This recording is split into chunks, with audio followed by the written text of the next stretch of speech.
அந்த குழந்தை என்ன பண்ணுது, அம்மா அப்படி ஹக் பண்ணி அம்மா முதுகுக்கு பின்னாடி எல்லாம் பார்த்துட்டு வருது. நிறைய ஃப்ளாட்ஸு, அழகான இந்த நேச்சுரல் சீன் அதெல்லாம் என்ஜாய் பண்ணிகிட்டே வருது. சில பூக்கள்லாம் பார்க்கும்போது அப்படியே என்ஜாய் பண்ணி இப்படி தவ்வி குதிச்சிருது, ஸ்லிப் ஆகி கீழே விழுந்துருச்சு. அம்மா மேலே எந்த தப்பும் இல்லை, அந்த குழந்தைய பற்றிய அன்பு அதுக்குள்ளே இருக்குது. அவருடைய கை தான் அந்த குழந்தைய அரவணைச்சிச்சு. இந்த பாதுகாப்பை மீறி அந்த குழந்தை விழுந்தது காரணம், அம்மா மேலே ஃபுல் அட்ராக்ஷன் இல்லாமல் அவங்கள டிஸ்ட்ராக்ட் பண்ணி மற்ற பொருளாதாரம் மற்ற விஷயத்தில் இருந்ததுனால அந்த இழுப்பு விசை அன்பை மீறி விழுந்ததுக்கு அப்பா பொறுப்பு இல்லை, இதுதான் பொறுப்பு. என்னிடத்தில் வருகிற யாரையும் நான் புறம்பே தள்ளுவதில்லை. நீ பேலன்ஸாக இருந்து என்னை பிடிச்சிட்டு இருந்தால் எல்லாமே நல்லது தான். சரி, எத்தனை பேர் ஞாபகம் இருக்குது போன வாரம் மெசேஜ்? யாரும் சொன்னாங்க, யாரும் டக்குன்னு ஞாபகம் இல்லை. பொருளாதாரம் வந்து டைரக்டாக இயேசுவை வச்சு நீங்கள் சொல்லிட்டீங்கண்ணே அப்படின்னாங்க. டக்குன்னு ஞாபகம் இல்லை. ஏன்னா இங்கே சுற்றி அங்கே சுற்றி போகிறதுக்கு ஆண்டவரே ரொம்ப நல்லா இருக்குன்னாங்க. ஓகே, அதான் நான் சொன்னேன். அவர் மாற்று தொழுவத்தில் பிறக்கவில்லை, சத்திரத்தின் முன்னணியில் அவரை கிடத்தினார்கள். சத்திரத்தில் தங்குவதற்கு யோசேப்பின் கையில் பணம் இல்லாததனால் சத்திரத்தின் முன்னணியில் தங்கவில்லை, சத்திரத்தில் இடம் இல்லாததனால் அவர்கள் தங்கினார்கள். அப்போ என்ன அர்த்தம்? பணம் உள்ளவங்க தான் ஒன்று. அப்புறம் கிழக்கத்திய சாஸ்திரிகள், ஒரு குரூப் ஆஃப் அஸ்ட்ராலஜர்ஸ், அவங்கெல்லாம் ஒரு ஆள் 2 ஆள் கிட்டத்தட்ட 50-60 ஒரு பெரிய மாஸ் டீம். அவங்க வச்ச வெள்ளி பொண்ணே எகிப்தில் 2 வருஷம் தாக்கு பிடிச்சிச்சு. அப்போனா இயேசு பிறக்கும் போதே வந்து வெள்ளியோடு பொண்ணோடு பிறந்தார். அவ்வளோ பெரிய கடவுளை நம்ம கும்பிட்றோம்.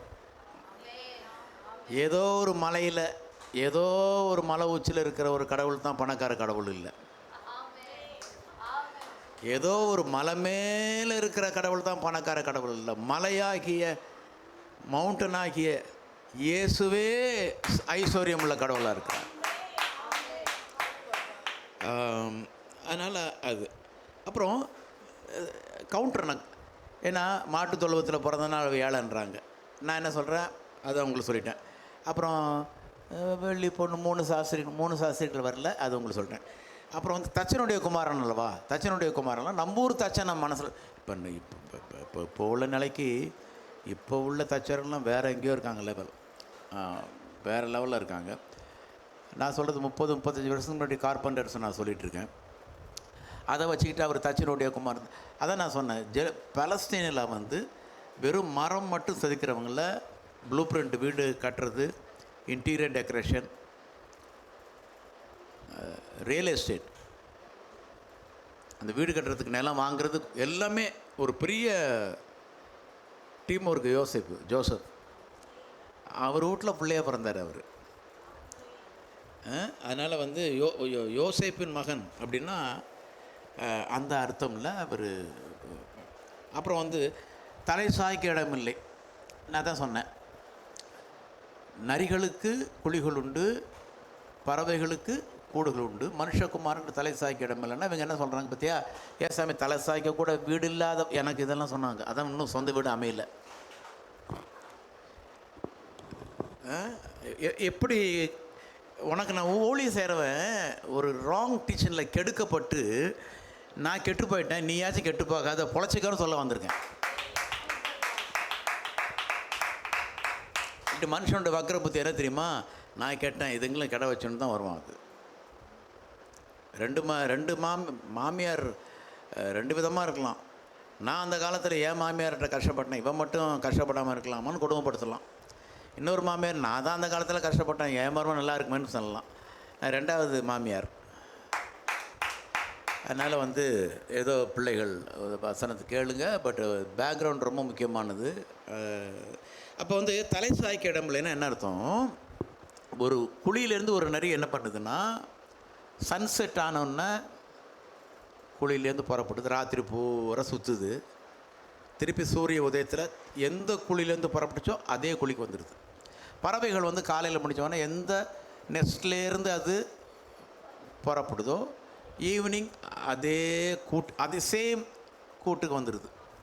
அதுபோல் மனுஷகுமாரனாகிய நான் ஏன் நாசரேத் வீட்டிலேருந்து புறப்பட்டு ஈவினிங் ஆச்சுன்னா திருப்பி என் வீட்டுக்கு வர்றதில்லை, அடுத்த நாள் மார்னிங் அப்படி வர்றதில்லை. நான் ஒன்ஸ் புறப்பட்டேன்னா எப்போ திருப்பி நாசரேத்துக்கு வருவேன்னு தெரியாது, போய்கிட்டே இருப்பேன்.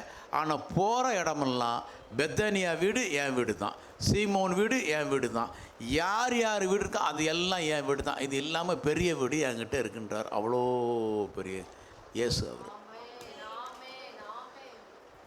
வந்து பார் அப்படின்றார். இதெல்லாம் போன வாரம் நான் உங்களுக்கு சொன்னேன்.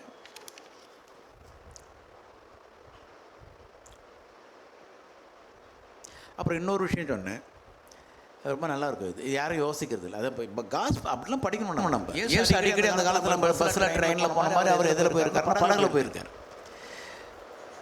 எத்தனை பேர் படகுல போயிருக்கீங்க? காசு கொடுத்து போயிருக்கீங்களா?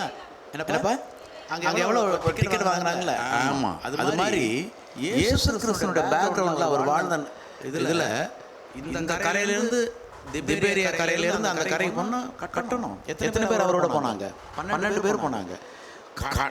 நன்மை செய்கிறவராய் சுற்றி திரிந்தாராம். போட்டுக்கு கொடுத்து கட்டுப்படி ஆகாத அளவுக்கு ஃபைனான்ஸ் அவர்கிட்ட இருந்துச்சு. இல்லை இல்லை, நீ பாரு, நீ எப்படி வந்து பணம் வந்து தப்புன்னு சொல்ற? எனக்கு புரியலையே.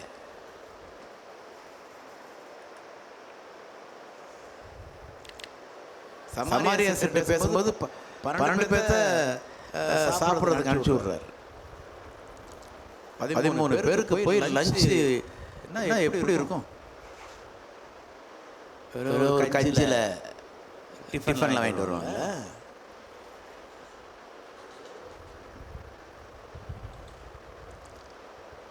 மீனை கேட்டால் மீனை கொடுப்பார், அப்புறம் என்ன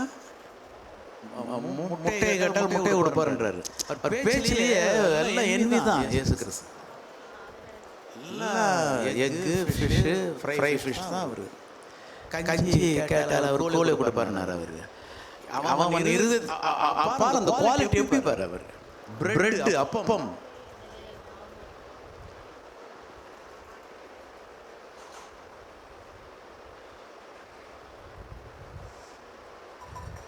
அதான் என்னோட சாட்சி சொன்னேன்.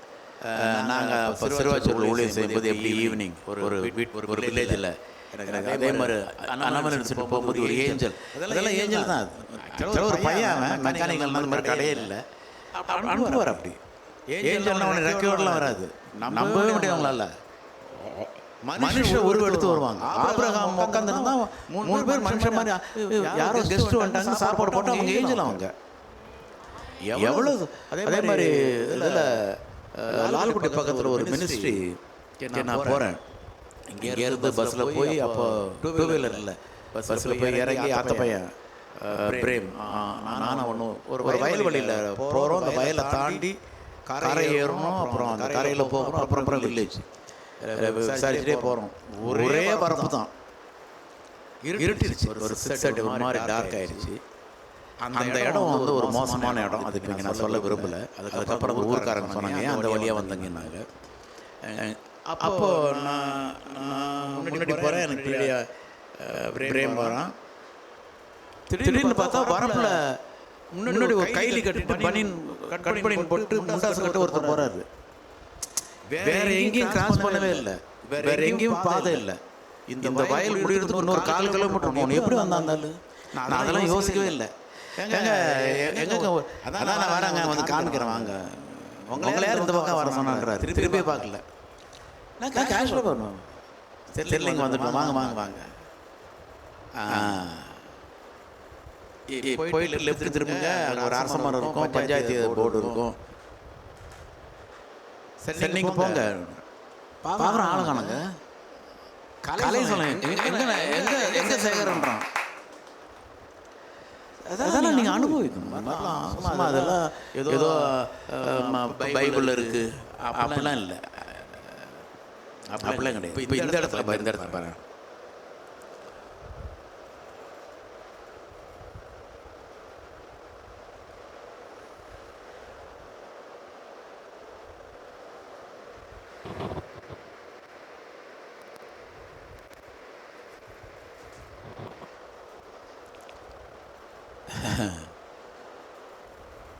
இந்த குட்டி பையனை பார்த்து நான் வந்து சிரிச்சேன், ஸ்மைல் பண்ணேன். அதாவது அவன் மேலே கான்சன்ட்ரேட் கவனம் செலுத்தணும்னா இந்த மெசேஜ் தானே வருவோம். நல்லா ஒரு 13-14 வயசு பொம்பளை பிள்ளைன்னு அப்படி ஒரு செவன்னு கண்ணு இருந்துச்சுன்னு எப்படி இருக்கும் அழகாக. இப்படி ஒரு குட்டி ஏஞ்சல் அந்த அந்த ஸ்பீக்கருக்கும் இந்த அம்பலா நடுவில் அது இவன் அட்மையர் பண்ணியிருக்கு. அந்த வைப்ரேஷன் எனக்கு தானே நான் அட்மையர் பண்ணேன். இப்போ சொல்கிறாங்க நான் பண்ணதுனால தான் நீ பண்ணன்ற. அதாவது ஒன்றும் இல்லை, பரிசுத்தாவி நிறைவுங்கிறது ரொம்ப அப்நார்மலாக கத்த வேண்டாம். அதெல்லாம் இல்லை. இப்பொழுது நான் பரலோக தரிசனம் உங்கள் சரி பஸ்ஸில் போகிற ஒரு தரிசனம் வேணும், கோம்பியா தெரிச்சிருவானுங்க எல்லாம். அப்படிலாம் பண்ண முடியாது. பாட்டு கேஷுவலாக இயேசு கிறிஸ்து அவர் போகும்போது ஏஞ்சல் அவர் தரிசித்தாலும் ரொம்ப கேஷுவலாக தரிசித்தார். இது வேற டைமென்ஷன். முதல்ல பரலோகங்கிறது எங்கேயோ இல்லை, நம்மோடு இருக்குங்கிற ஆழமான ஒரு நம்பிக்கை வேணும். அப்புறம் ஆவியானவரோட நல்ல உறவு வேணும். இந்த மாதிரி டெமான்ஸ்ட்ரேஷன் கூட எனக்கு ஏஞ்சல் பார்க்கணும்னு சொன்னால் டக்குன்னு காமிப்பார். இதில் இன்னொரு புத்தி இருக்குது, இதே பொழப்பாக இருக்கக்கூடாது, இங்கே வா அப்படி அவ்வளோதான் விட்டுருணும். அது ரொம்ப ரொம்ப ப்ராக்டிக்கலாக இருக்கும். அது மாதிரி நீ வரணும். அந்த ஸோ அந்த மாதிரி நிறையா விஷயம் நடந்திருக்கு, ரொம்ப அற்புதமாக நடந்திருக்கு. சரி, இதுதான் போன வாரம் நம்ம என்ன பண்ணுவோம், தியானிச்சோம். எத்தனை பேருக்கு ரிவ்யூ பண்ணது புரிஞ்சிச்சு. இன்றைக்கி நம்ம தொடர்ந்து பார்க்கலாம். இயேசு கிறிஸ்து பிறப்பு, சாஸ்திரிகள் வருவது, எகிப்துக்கு போனது, தச்சருடைய குமாரன் தலை சாய்க்க இடமில்லை, அவருடைய போட் டிராவல்ஸ் எல்லாத்தையுமே ஃபைனான்ஷியலாக இருந்தார். இன்னொன்று பாரு, திடீர்னு இயேசு கிறிஸ்துவுக்கு ஒரு சம்பவம் நடந்துச்சு. அது என்னன்னா, மத்தேயு எழுதின சுவிசேஷம் 17ஆம் அதிகாரம். மத்தேயு எழுதின சுவிசேஷம் 17ஆம் அதிகாரம்.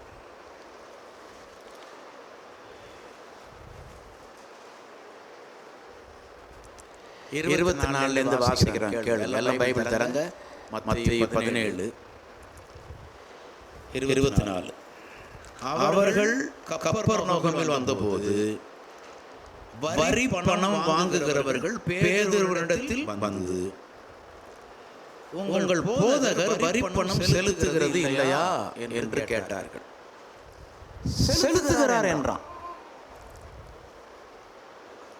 ஐடி ஹோல்டருங்க நம்ம ஏசுவாமி, வருஷம் ஐடி ஃபைல் பண்ணுறாரு.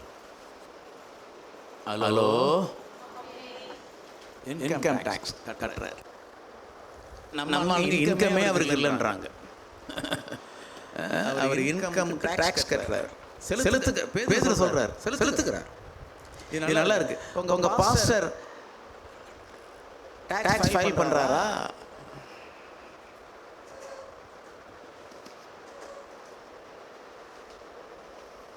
என்னங்க வருமானம் இருந்தால் தாங்க டேக்ஸ் கட்ட முடியும். அதனால் தெரிஞ்சோ தெரியாமலோ ஐடியாவே இல்லாமல் வருஷம் ஒரு ஞாபகம் இருக்கும். ஒரு ஆடிட்டர் கேட்டார், என்ன சார் இதுக்கு போய் டேக்ஸ் கட்டுறீங்கன்னாரு. சிரிச்சிட்டே கேட்டார். ஏதோ கட்டுறோம்ல, அங்கே விடுங்க என்ன.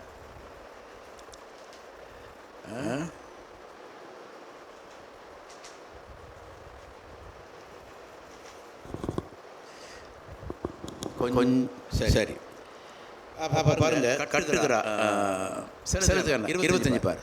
அவன் வீட்டிற்குள் வந்தபோது அவன் பேசுகிறதற்கு முன்னே இயேசு அவனை நோக்கி, சீமோனே, உனக்கு எப்படி தோன்றுகிறது? பூமியின் ராஜாக்கள் தீர்ப்பையும் வரியும் தங்கள் பிள்ளைகளிடத்திலோ அந்நியரிடத்திலோ யாரிடத்தில் வாங்குகிறார்கள்? அதற்கு பேதுரு, அந்நியரிடத்தில் வாங்குகிறார்கள் என்றான். இயேசு அவனை நோக்கி, அப்படியானால் பிள்ளைகள் அதை செலுத்த வேண்டுவது இல்லையே. இப்போ நம்மலாம் டாக்ஸே கட்ட வேண்டாம், நம்மளாம் தேவனுடைய பிள்ளைகள் சொல்லி அப்படி போகல. ஆனால் அவனுக்கு புரியாது சொன்னான். அவனுக்கு போய் இடம்லாம் இருக்கக்கூடாது, கட்டிருன்றார். என்ன புரியுதா புரியல? எல்லாம் புரியாம உட்காந்துருக்கீங்க. நம்ம கட்டவே வேண்டாம். அது மற்றவனு சொன்னால் என்ன பண்ணாது? அவனுக்கு இடம்லாம் இருக்கும், கட்டிடுறான்றார். என்ன கடவுளை கும்பிட்றப்பார், எப்படிப்பட்ட கடவுளை கும்பிட்றப்பார். அவருக்கு எல்லா அதிகாரம் இருந்தும் எல்லாம் இருந்தும் புரியாதவன் என்னாச்சும் பேசிட்டு இருப்பான். எதுக்கு வம்பு? வம்புன்னா என்ன? என்ன அழகான கடவுள் பார். அதனால கட்டிடலாம் அப்படின்றார்.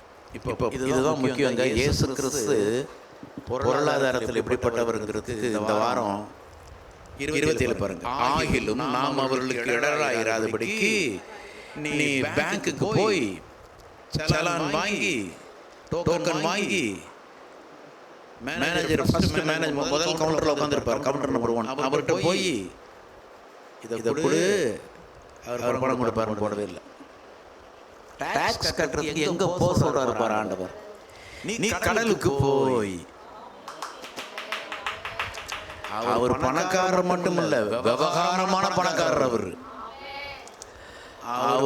பேங்க்ல மட்டும் பணம் போடல, யூனிவர்ஸ்லயே பணம் போட்டிருக்காரு. எங்க போனாலும் எடுக்கலாம். கொஞ்சம் ரசிச்சு சிரிச்சவமா கேளுங்க. என்ன மாதிரி மெசேஜ் இது பாரு, நம்ப முடியுது ஒன்னால. அதுல இன்னொரு பாரு நல்லா இருக்கும் பாரு. கடலுக்கு போய் தூண்டில் போட்டு தூண்டில் போட்டுக்கிட்டே இரு, ஏதாச்சும் ஒரு மீன் அகப்படும், அப்போ தூக்கிடு அப்படின்னு போடல. என்ன போட்டிருக்கு? முதலாவது தூண்டில் போட்ட உடனே ஃபர்ஸ்ட் ஒரு மீன் அந்த புழுவை கவ்வும், தூக்கிடு அப்படின்றாரு. அப்போ என்ன அர்த்தம்னா, யோசிப்பாரு, டாக்ஸ் கட்ட வேண்டிய அந்த சில்வர் காயின் கலிலேயா ஏரியில லட்சக்கணக்கான மீன்ல தூண்டில் போடும்போது அந்த மீன் மட்டும் வரும்னு இவர் நம்புறாரு. லட்சக்கணக்கான மீன்ல எந்த மீன் காயின் முழுங்கின மீன் தூண்டில் போடும்போது வரும்னு அனுப்புறவர். எனக்கும் உனக்கும் மண்டைய சொல்லி உட்காந்துருப்பாரு. அவனை சரியான நேரத்தில் சரியான சகாயத்தை கற்றுக் கொடுக்கிறவர். I believe my master, I believe my master. அலட்டிக்காம இருக்கணும், பதறாம இருக்கணும், பொறுமையா இருக்கணும்.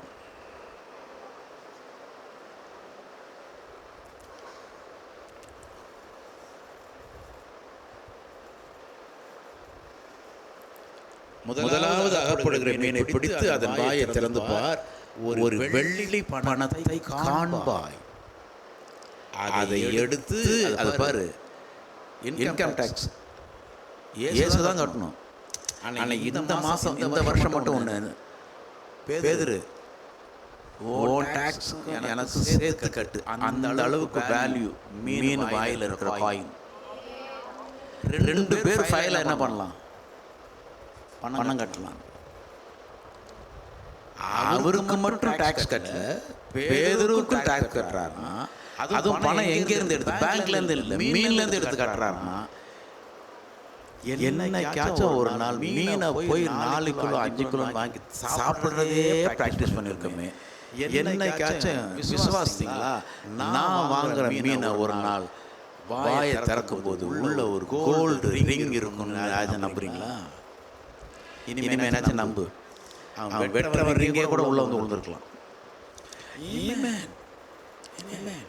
நான் சொல்றது உனக்கு இதெல்லாம் சிரிப்பா இருக்கும். நான் இதை எப்படி நான் பார்க்குறேன், இதெல்லாமே உண்டு. சும்மா அப்படியே லாஜிக்காவே பூமியில் வாழ முடியாது. இல்லாஜிக்கலாக வாழக்கூடிய அதர் டைமென்ஷன் வேர்ல்டு இதோட கனெக்ட் ஆகிருக்கு.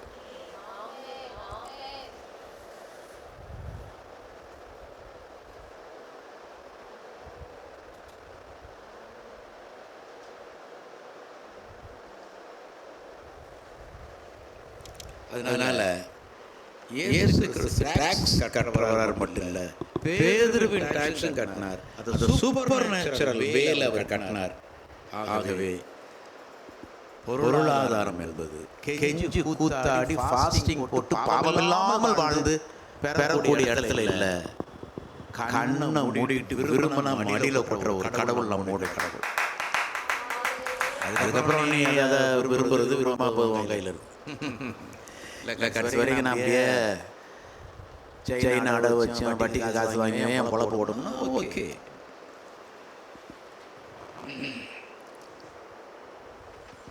இன்னும் ஒரு சூப்பர் இது பாரு, இயேசு கிறிஸ்து இதெல்லாம் சொல்கிறேன். அவர் மினிஸ்டர் ட்ரெஷரர்னு ஒரு போஸ்ட் வச்சிருந்தார். பொக்கிஷதாரி யாருங்க? ட்ரெஷர் பொக்கிஷதாரின்னு நீங்கள் யாரும் வச்சிருக்கீங்களா வீட்டில்?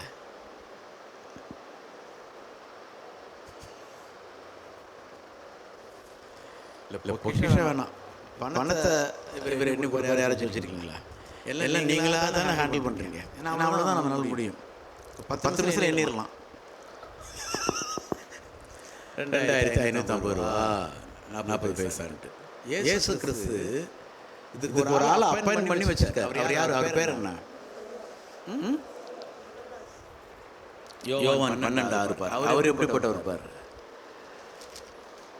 யோவான் 12:6. அவன் தரித்திரரை குறித்து கவலைப்பட்டிருக்க சொல்லாமல்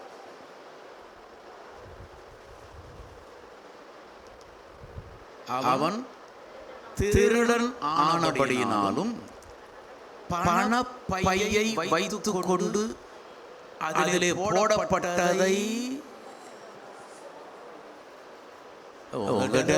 என்னை பார்த்துட்டு இருக்கீங்க. போடப்பட்டதை எடுத்து கொண்டு வருகிறவனாகும். சுமக்கிறதுனா எதங்க சுமப்பாங்க? நீங்க பர்ஸை வீட்டில் சுமந்துக்கிட்டு வந்தீங்களா?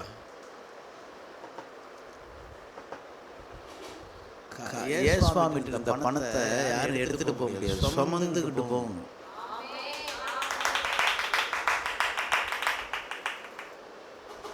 நம்ப முடியுதா? முடியலையா? முடியலன்னு விட்டுரு. சுமக்கிறவன் சரி, இவன் தான் அந்த ட்ரெஷர். இவன் யாரா? அவன் யாரு? சுவாமி ஒரு திருடனை ட்ரெஷரரா போடுறார். ஏன் போட்டா அவன் திருடுவான்னு திருட மாட்டானா? திருடட்டும். என்ன அர்த்தம்? அவன் எவ்வளவு திருடினாலும் திருடுனது போக மிச்ச பணம் இருக்குல்ல, அதுவே லாபம்ன்றார்.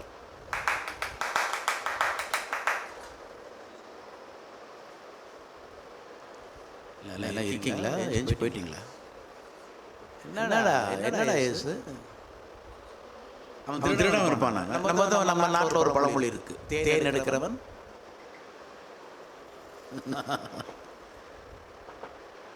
புறங்கையை நக்காமல் இருப்பானா?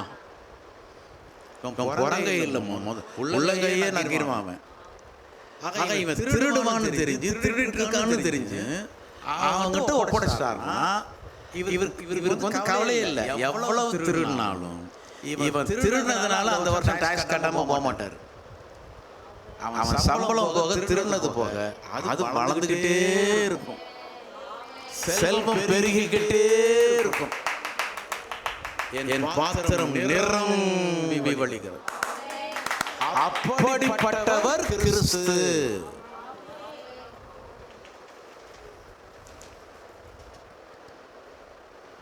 கூப்பிடாத. அவைகளுக்கு வாயிருந்து பேசாது, கண்ணிருந்து பார்க்காது, காது அவர்கள் வணங்குகிறவர்கள் எல்லாம் அப்படிப்பட்டவர்களே. அவன் வணங்குறவன் கண்ணு தெரியாது, காது கேட்காது. ஒரு கடவுளை கும்பிட்டா அந்த கடவுளோட புத்தி வந்துடும். அந்த கடவுளை கும்பிட்டா அந்த கடவுளுடைய பொருளாதார ஆசீர்வாத புத்தி நமக்கு வரணும். ஓகேவா? அப்ப பாருங்க, அப்போ வந்து கொஞ்சம் எடுத்தாலும் தெரியாத அளவுக்கு பணம் நிரம்பி இருந்த லெவல்ல நம்ம இயேசு இந்த பூமியில வாழ்ந்தார். வாழ்ந்துட்டு தான் மெசேஜ் கொடுத்தாரு, ஊழியம் செய்கிறாரு, சிலுவைக்கு போனார், அற்புதம் பண்ணார், இல்லாத வேலையெல்லாம் பண்ணார். இந்த கண்ணோட்டத்தோட பேசுவார்.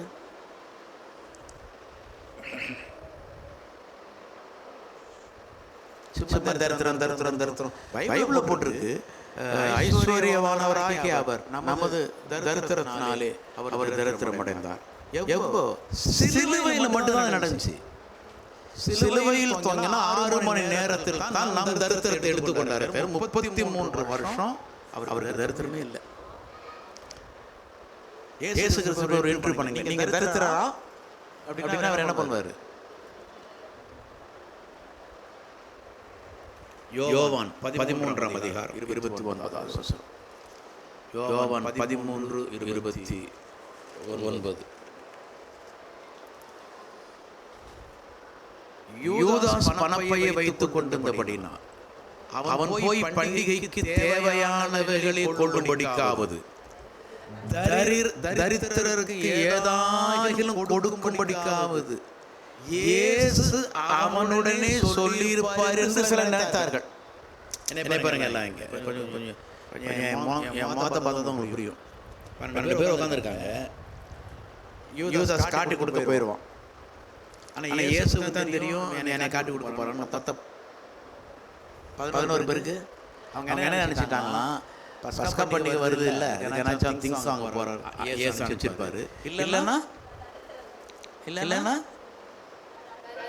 தரித்திரருக்கு தர்மம் பண்ணும்படி அனுப்பிச்சிருப்பார். நல்ல கவனி, தரித்திரருக்கு கொடுக்கும்படி அனுப்பிச்சிருப்பார் அப்படின்னு இவன் நினைக்கிறான். அப்போ இவங்கெல்லாம் யாரும் இல்லையா?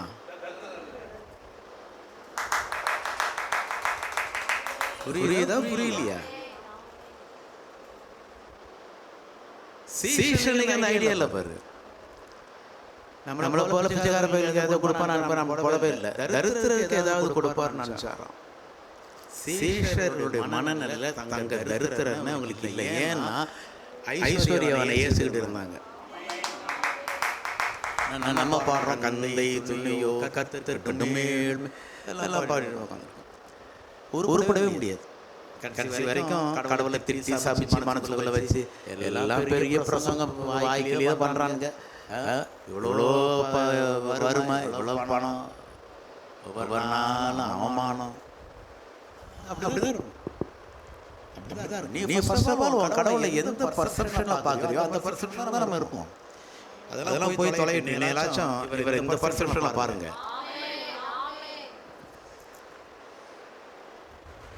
அப்படி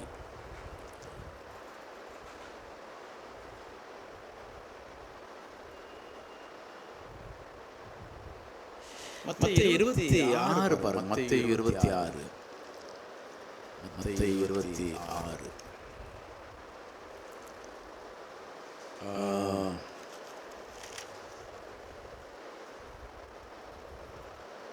இங்க பாரு, ஒரு ஸ்திரீ விலையேறப்பட்ட பரிமள தைலம் உள்ள வெள்ளைக்கல் பரணியை கொண்டு வந்து அவர் போஜன பந்தியில் இருக்கும்போது அந்த தைலத்தை அவர் சிரசில் மேல் ஊற்றினார். கரெக்டாக ஆடியோ ஊற்றினார். அவருடைய சீஷர்கள் அதை கண்டு விசனமடைந்து, இந்த வீண் செலவு என்னத்திற்கு, இந்த தைலத்தை உயர்ந்த விலைக்கு விற்று யாருக்கு கொடுக்கலாமே, தரித்திரருக்கு கொடுக்கலாம் என்றார்கள். சரிதானா? இப்ப பாருங்க, எல்லா வாசிங்க. இயேசு அதை அறிந்து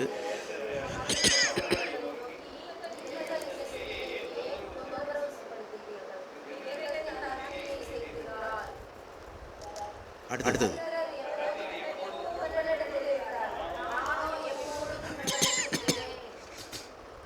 முதல்ல ஒரு ஸ்டேட்மெண்ட் சீஷர்கள் சொன்னாங்க.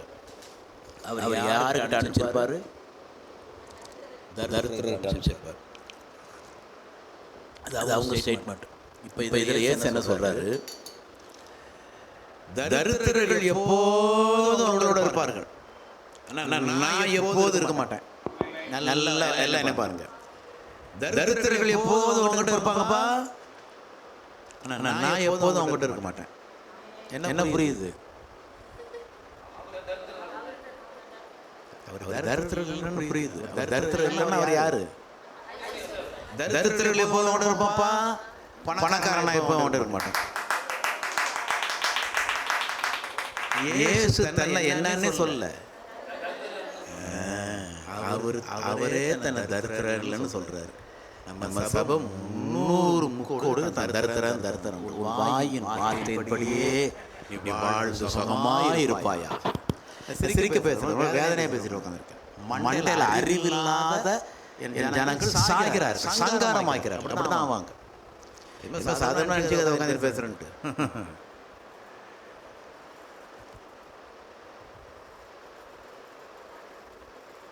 யோசிச்சு பாரு, கண்ணத்துல அரைஞ்ச மாதிரி கேட்குறேன். என்னையும் சரி உன்னையும் சரி. இப்படிப்பட்ட இயேசு ஆராதிக்கிற உனக்கு எனக்கு இவ்வளவு வருஷம் பண பிரச்சனையோடு வாழ்ந்துட்டு இருக்கு. கொஞ்சம் யோசிக்க வேண்டாம். பெரிய பரிசுத்தம் கிழிக்கிற, பொம்பளை பார்க்க மாட்டேன்னு கிழிக்கிற, போயிட்டு விட்டு போடுறே, அதெல்லாம் ரைட் தான். பிச்சை எடுக்கிற மாட்டேன், நம்ம காசு கஷ்டப்படுற மேடம். நம்ம சேனல் கர்த்தர் பரிசுத்தர், நீ பரிசுத்தமா இருக்க சந்தோஷம். அவர் ஐஸ்வர்ய சம்பனர்னு சொல்றான், நீ நான் தரித்திரத்தில் உட்காந்துருக்கோமே. ஊழியக்காரன் தசமபாகத்தை இப்படியே பார்த்துக்கிட்டே ஊழியம் செய்யறானே.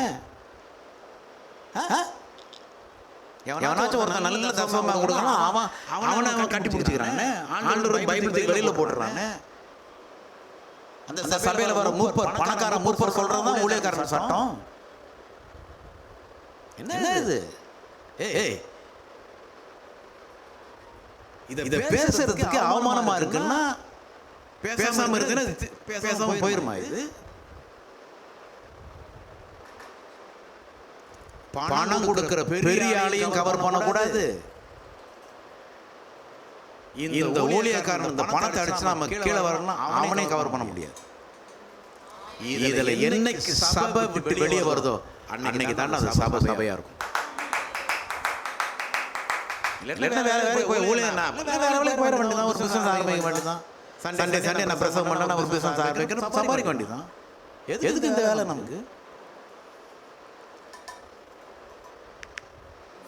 நான் பேசுறேன், எத்தனை பேர் பிராக்கெட் பண்ணாங்க தெரியுமா பணத்தை வச்சு? என்னையா ஒரு வீடு கட்டியிருக்க முடியுங்க இன்னைக்கு? வேண்டாம். பெருமையா மெப்புக்கு பேசுற மாதிரி என்னுடைய டோன் அமையும். அந்த மாதிரி பரிசைய புத்தியில நான் பேசல. அவங்களை நேசிக்கிறேன், அவங்களை யாரும் நான் மட்டமா நினைக்கல. அவங்க பணத்துல என்னைய கையில போட்டுக்கணும்னு நினைச்சாலும் அவங்க கடவுளுடைய பிள்ளை தான். அவங்ககிட்ட இந்த ஒரு கெட்ட குணம் மட்டும் நிறைய நல்ல குணம் இருக்கு. அவங்க நான் யார், பட் என்னன்னா அந்த மாதிரிலாம் இருக்குது. அதெல்லாம் சேர்ந்ததுதான் சபை. அவங்க ஆசாபாசத்துக்கு அவங்க இதுக்கெல்லாம் ஊழியர்கள் ஆடணும். அப்போதான் ஒரு சபையை காட்ட முடியும், ஒரு ஊழியத்தை காட்ட முடியும், ஒரு இடத்த வாங்க முடியும், சொந்த சபையை காட்ட முடியும். பேர் சொல்ல விரும்பல. இங்கே சமீப பக்கத்தில் ஒரு பெரிய காலேஜ் ஒன்று இருக்குது, டாஞ்சூர் போகிற ரோட்டில். அது ஒரு லெக்சரர் வந்து என்னுடைய ஆரம்ப கால மினிஸ்ட்ரியில் அவங்க மிஸ்ஸஸ் ஒரு சின்ன குழந்தை அவங்க வருவாங்க. ரொம்ப நல்லவங்க, என் பிரசங்கம் ரொம்ப பிடிக்கும். அவர் லெக்சரர். அவர் குவார்ட்டர்ஸில் மீட்டிங் வாரம் வச்சு என்னை கூப்பிடுவார். அவர் கொடுக்குற அவர் கொடுத்த தசமபாகத்தில் என் வீட்டு வாடகை கொடுத்துட்டு மிச்ச பணத்தில் மளிகை ஜாமான்லாம் வாங்குவோன்னு பார்த்துங்க. அப்போவே 1200 நான் சொல்கிறது. அப்போவே வாடகை 500 ரூபா, 500 600 தெரியல. முன்னாடி வந்துடுவார், சர்ச்சு கரெக்ட் டைம் வந்துடுவார். இதில் ஒரு பெரிய ப்ராப்ளம் இருக்குங்க.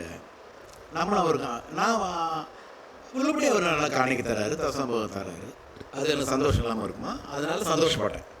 அவர் பணம் கொடுக்குறாருன்னு சந்தோஷப்பட்டேன், அதெல்லாம் மறைக்கல. அதோட நல்ல ஆவிக்குரியவராக இருக்காருன்னு சந்தோஷப்பட்டேன். பட்டு நீங்கள் உட்காந்துருக்கணும்னு புரிஞ்சுக்கொள்ளணும். நம்ம ஒருத்தருக்கு ஒரு உதவி செய்கிறதுனால நமக்குள்ள ஒரு இயல்பாக ஒரு டெம்ப்ரேஷன் வரும். ஆரம்ப காலத்தில் தாழ்மையாக இருப்போம், ஆரம்ப காலத்தில் அதை நம்ம செய்கிற உதவி நியாயம்னு நினைப்போம். செய்ய ஒரு எண்ணம் வந்துடும், நம்மளை விட்டு ஆள் இல்லையா அந்த ஆளுக்கு, அப்படி வந்துடும். அதுக்கெல்லாம் இடம் கொடுக்கக்கூடாது. ரொம்ப தப்பானது. அப்படி அவருக்கு ஒரு ஒரு டைமில் அப்படி ஆயிடுச்சு. பிரசங்கத்தில் ஏதோ ஒன்று எனக்கு இப்போ ஞாபகம் இல்லை, அவர் எப்படி அதை பேசலாம், எனக்கு இதெல்லாம் ஒன்றுமே தெரியாது. நான் ரொம்ப எனக்கு ரொம்ப காயப்படுற ஒரு விஷயம் என்னென்னா, இங்கே உட்காந்துரு உங்களையும் கூட தான், உங்களை ஹலோ எப்படி இருக்கீங்கன்னு சொல்லிட்டு உங்களை குறித்து ஒரு ஒப்பீனியன் உள்ள வச்சுக்க மாட்டேன். உங்கள் மேலே அன்பு செலுத்தினா செகண்ட் ஒப்பீனியன் உள்ள என்ன பண்ணவே இருக்கவே இருக்காது, நடிப்பே இருக்காது. அப்போ நீங்கள் என்னை நம்புறதை விட நான் உங்களை ரொம்ப லவ் பண்ணி நம்பிடுவேன். ஆமாம்மா, கண்டிப்பாக நம்பிடுவேன்.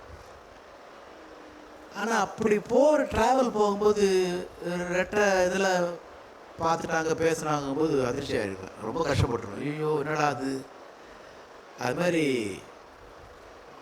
மாதிரிலாம் நிறைய ஆரம்ப நாட்களில் நிறைய நடக்கும். அது அப்போ எனக்கு இதெல்லாம் தெரியாது. அடுத்த வாரம் சபைக்கு வரல அவர். அப்போ தான் ஏன் வரல அப்படின்னு, அடுத்த வாரமும் வரல.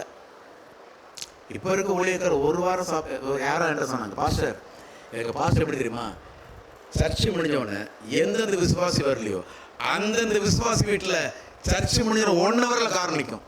ஏன் டெலிவரி பண்ணுறாரான்னு கேட்டேன். இல்லை அந்த ஆத்துமாக்கள் ஏதாச்சும் இல்லை அப்படிலாம் தூக்கி சமைக்கூடாது, அப்படிலாம் சமைக்கூடாது. என்ன ஹலோ, நான் உடம்பு சரியில்லை பாஸ்டர் என் வீட்டுக்கு வந்தார், அன்பின் நிமித்தம் வர்றது வேற. பட் ஒரு பெதவோஸ் ஊழியம்னா இப்படி தான் இருக்குங்கிறது அது வேறு. அது நிறையா ஏன் கேட்குறீங்க, அடுத்த நிமிஷம் கார் நிற்கும்னாரு. கார் நிற்பு நான் போவேன், பட் அந்த நோக்கம் என்னன்னு பார்க்கணும். நான் வரல வந்து பார்த்தியா அப்படின்னா எனக்கும் ஆசை தான், பார்க்கணுன்னு ஆசை. மோட்டிவ் ரொம்ப முக்கியம். லவ் உறவே மோட்டிவ் முக்கியங்க. கைகளை தோளில் போடுகிறான், அதை கருணை என்றவன் கூறுகிறான். பைகளில் எதையோ தேடுகிறான், கையில் பட்டதை எடுத்து ஓடுகிறான். மோட்டிவ் வந்து கையில் தோல் போட்டவன ஃப்ரெண்டு இல்லை, பாக்கெட்டில் அப்போ தான் தொலாவும் முடியும். மோட்டிவ் ரொம்ப நல்லா இருக்கும், நோக்கம் சரியாக இருக்கும். நோக்கம் வந்து பரிசுத்தமாக இருக்கணும்னு அவசியம் மாட்டேன். நீ தப்பு தாண்டா நோக்கமோட இருக்கலாம். நான் உங்கள் வீட்டுக்கு அடிக்கடி வரது செல்ஃபோன் எடுக்கணுன்னு டெம்பரேஷனாக இருக்குன்னு சொல்லிடு, எடுத்து பத்திரமா வச்சுக்கலாமா வச்சுக்கூடாது. அதாவது அது ரொம்ப ஃப்ராங்காக இருக்கும். பெரிய பெரிய ஞானி மாதிரி அப்படியே உள்ளே வச்சுருந்தா உனக்கு ஹார்ட் அட்டாக் வந்துடும். குழந்த மனசாக இருக்கும்.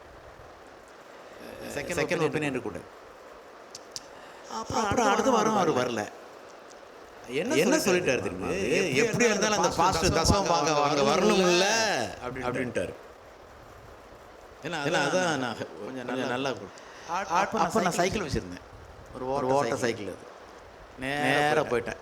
உள்ளே போனோன்னா மிஸ்ஸஸ் சொன்னேன்ல பாஸ்டர் தசமம் வாங்க வந்துடுவாருன்னு. யோசிச்சு பாரு, சாம் ஷீபா சின்ன பிள்ளைங்க, அப்போவே அநேக ஊழியர்கள் ஆச்சரியப்படக்கூடிய அளவுக்கு என்னை கத்தர் பயன்படுத்துவார். சாதாரணம் இல்லை. அப்படி ஒரு ஹரிஸ்மா மினிஸ்ட்ரி, அப்படி கூட்டத்துக்கு பஞ்சமே இருக்காது. போகிறேன் உட்காருங்க நான் சோஃபாவில். ஏன்னா வரல அப்படின்னு. இல்லை அதெல்லாம் இருக்கட்டும், அந்த மெசேஜில் அப்படியா கரெக்ட் தானே அது. இல்லை அது கரெக்டு. அதான் நீங்கள் வரலையா? அப்புறம் கேள்விப்பட்டேன்னா என்ன தசம் வாங்க வரணும்னு சொன்னீங்களாம்ல அப்படின்னு. ஆமாண்ணாரு. சரி ஓகே. பட் அது நான் சொன்னது கரெக்டு, அது மாற்ற முடியாது. சாரிண்ணா, அதான் கரெக்டு. ப்ரேயர் பண்ணிட்டு கிளம்புனேன். வாங்க இங்கே எடுங்க. தசம்பாகமே நீங்கள் வாங்க. பட் உங்கள் தசம்பாகம் நான் இனி வாங்குற மாதிரி நான் இல்லை. பட் ரொம்ப நான் விரும்புகிறேன், மதிக்கிறேன். நீங்கள் வந்துகிட்டே இருங்க, தசமாக வேண்டாம். மண்ட கணத்தில் திமிரு தண்டத்தில் பேச வயிறு காயுது. அப்போ எங்களுக்குலாம் என்ன தெரியுமா நான் சொல்கிறேன், தயவு செய்து பார்கெயின் பண்ணாத, விளையாடாத. உன்னைய இந்த லெவலுக்கு அப்புறமும் நேசிக்கிற கர்த்தர் தான் என்னை நேசிக்கிறார். வாழ்க்கை சக்கரம் ஒருபோதும் ஒரே திசையில் சுற்றாது.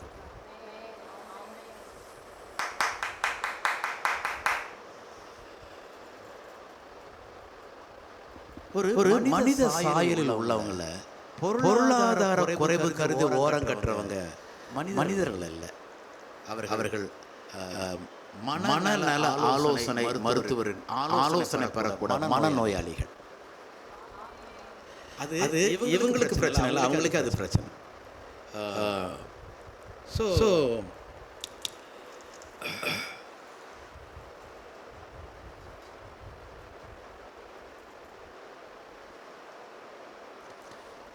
இப்படிலாம் நிறைய அனுபவம். ரொம்ப கஷ்டப்பட்டேன் லைஃப்பில், ரொம்ப கஷ்டப்பட்டேன்.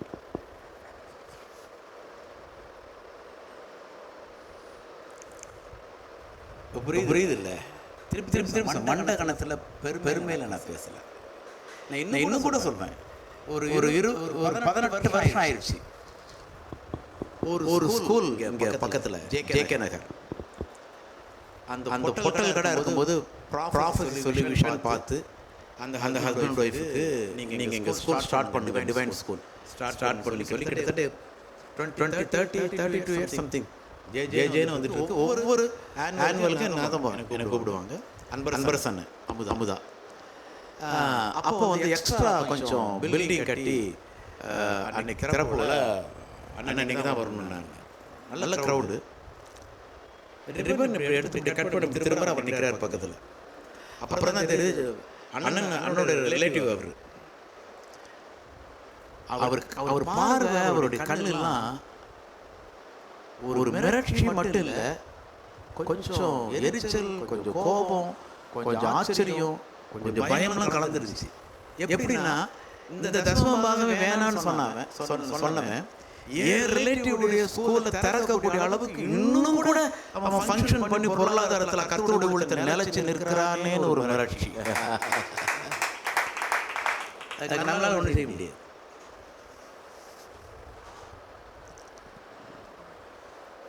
வேண்டாம்.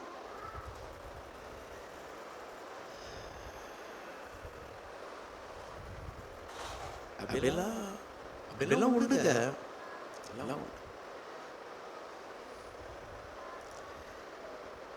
அக்கா ஷீபா வயிற்றில் இருக்கிறா. ஒரு 2 வாரம் 3 வாரத்தில் டெலிவரி இருக்கும்.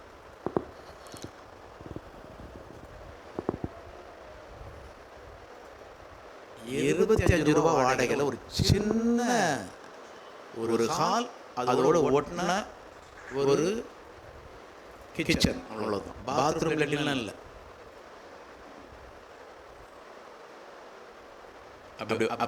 ஆனால் பக்கத்தில் மாமனார் மாமி அவங்க தான் இதை எங்களுக்கு பார்த்து கொடுத்தாங்க. அவங்க வீட்டுக்கு நாங்கள் போயிடுவோம். பட் நாங்கள் தனியாக இருக்கணும்ட்டு அவங்க செஞ்சு.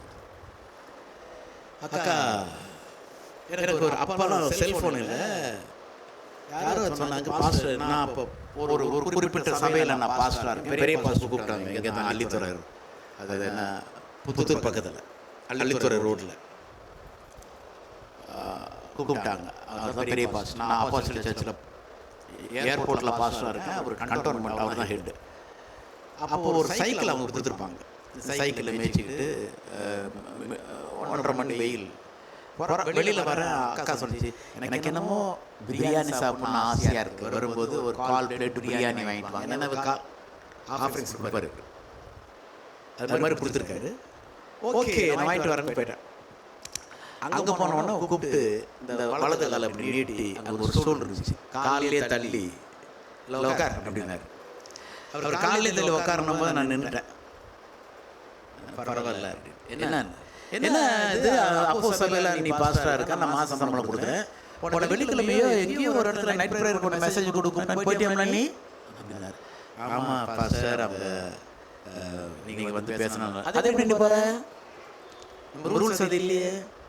இல்லை ஜெபமான பாஸ்டர் ஆவியானர் போச ஆவியானர் நம்ம ரூல்ஸ் படி போகக்கூடாதுல்ல. நம்ம ரூல்ஸ் படி போகக்கூடாது பாஸ்டர். அப்படி ஆவியானர் சொன்னால் நான் போயிட்டு தானே போயிடுவியா நீ? சரி இனிமேல் நீ போய் ஆவியானர் சொன்னால் நான் போவேன் பாஸ்டர்.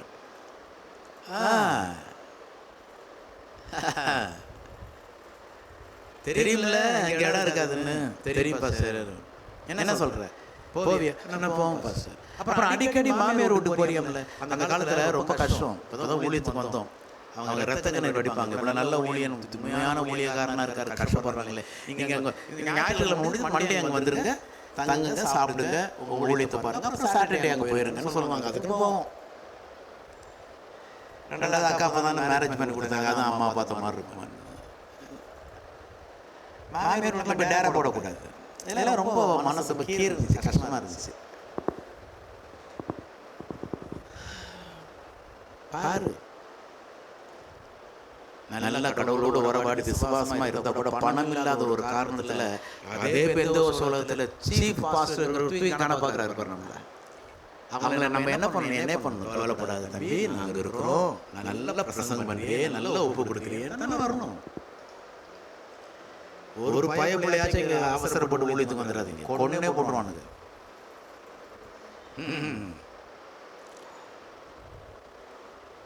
சைக்கிள் அங்கே வை, நடந்து போயிரு, நீ ஊழியத்தில் இல்லை.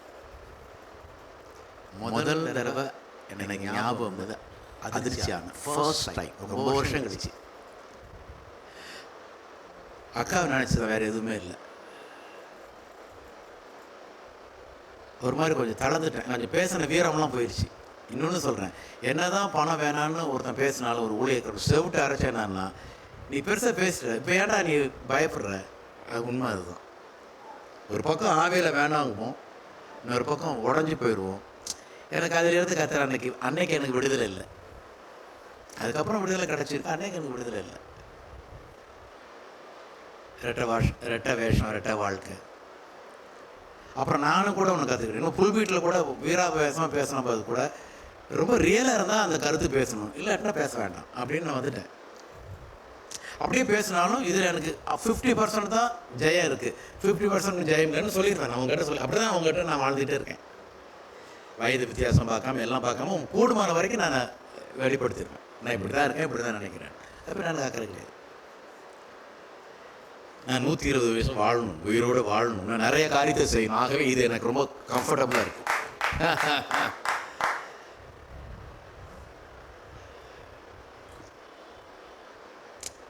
வெளியில் வந்தேன். ஏன்னா அது பெருசு இல்லை, போனால் போயிடுறதா நீ அப்படின்னாரு. திரும்பி கூப்பிட்டாரு, என்ன பாஸ்டர் என்னை செய்ய சொல்கிறீங்க? கண்ணெல்லாம் கலங்கிருச்சு எனக்கு. டேய், என்னை விசுவாசிக்கிறவன் இந்த கிரியிலே செய்வான், என்னை பார்க்கலும் பெரிய காரியங்களை செய்வான், விசுவாசத்தில் வாழ்ந்துடலான்னு போறியா சொல்கிறாரு. இன்னைக்கு சொல்கிறேன், நான் இத்தனை வருஷமாக சர்ச்சில் விசுவாசம் பேசுனதெல்லாம் போய், விசுவாசத்தில் ஒருத்தனும் வாழ முடியாது. சபைக்குன்னு நான் பேசினேன், என்னோடய பர்சனல் விஷயம், விசுவாசத்தில் வாழ முடியாது. எங்கேயாச்சும் நத்தி கித்தி சோத்துக்கு வாங்கினா தான் நிற்க முடியுன்றார். எப்படி இருக்கும்? எனக்கு அதெல்லாம் பெருசு இல்லை. இது சொன்னோன்னு அதிர்ச்சி ஆகிட்டேன். ஒன்றும் பேசல அவர்கிட்ட, வெளியில் வந்துட்டேன். அந்த அள்ளித்துறை ரோட்டில், பிஷப்பர் காலேஜ் ரோட்டில் சப்பல், அந்த சப்பல் போட்டுக்கிட்டு அக்கா பிரியாணி கேட்பாருன்னா கண்ணு கலங்கி, என்ன பஸ்ஸு வருது எங்கன்னே தெரியல. வெயில், நடந்து வரேன், கையில் ஒரு பைசா இல்லை பஸ்ஸுக்கு, டவுன் பஸ்ஸுக்கு. காஜாப்பட்டிக்கு வந்தாகும், எங்கேருந்து எங்கே வந்தாகும்.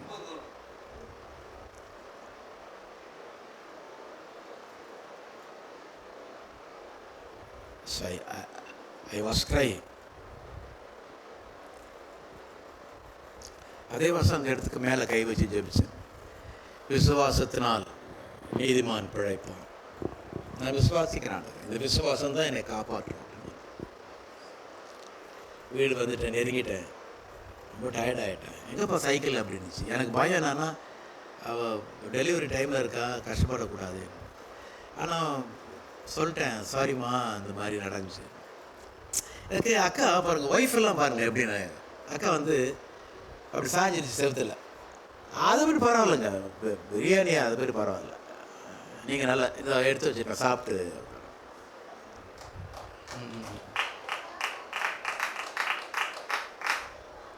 வாழ்க்கையில் வாழ்க்கை துணைங்கிறது ரொம்ப அழகாக இருக்கணுமா, அழகாக இருக்கணும். படிச்சிருக்கணுமா, படிச்சிருக்கணும். வேலை செய்யணுமா, வேலை செய்யணும்.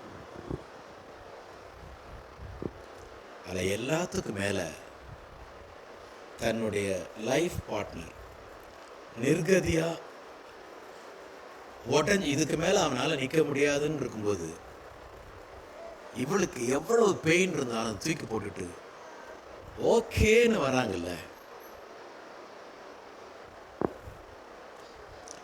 அவங்க மற்ற பெந்திகாஸ் பாஸ்டர் மாதிரிலாம் அந்த அம்மா அந்த அந்த சிஸ்டர் வந்து ஃபாஸ்டிங் பண்ணுறது, ஜெபிக்கிறது அதெல்லாம் ஒன்றுமே இருக்காது.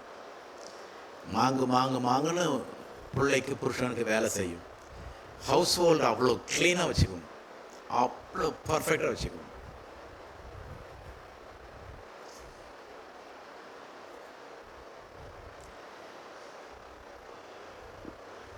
தேவை ஜெபிக்கிறவங்க தேவை, ப்ராஃபஸர் ஓகே. ஆனால் அடிப்படை என்னன்னா, எப்போவுமே ப்ராஃபஸி சொல்லிட்டு இருக்க முடியாது, எப்போவுமே ஜெபிச்சுட்டு இருக்க முடியாது. வாழ்க்கையில் எல்லாம் போய் ஏற்ற தாழ்வு விரக்தியில்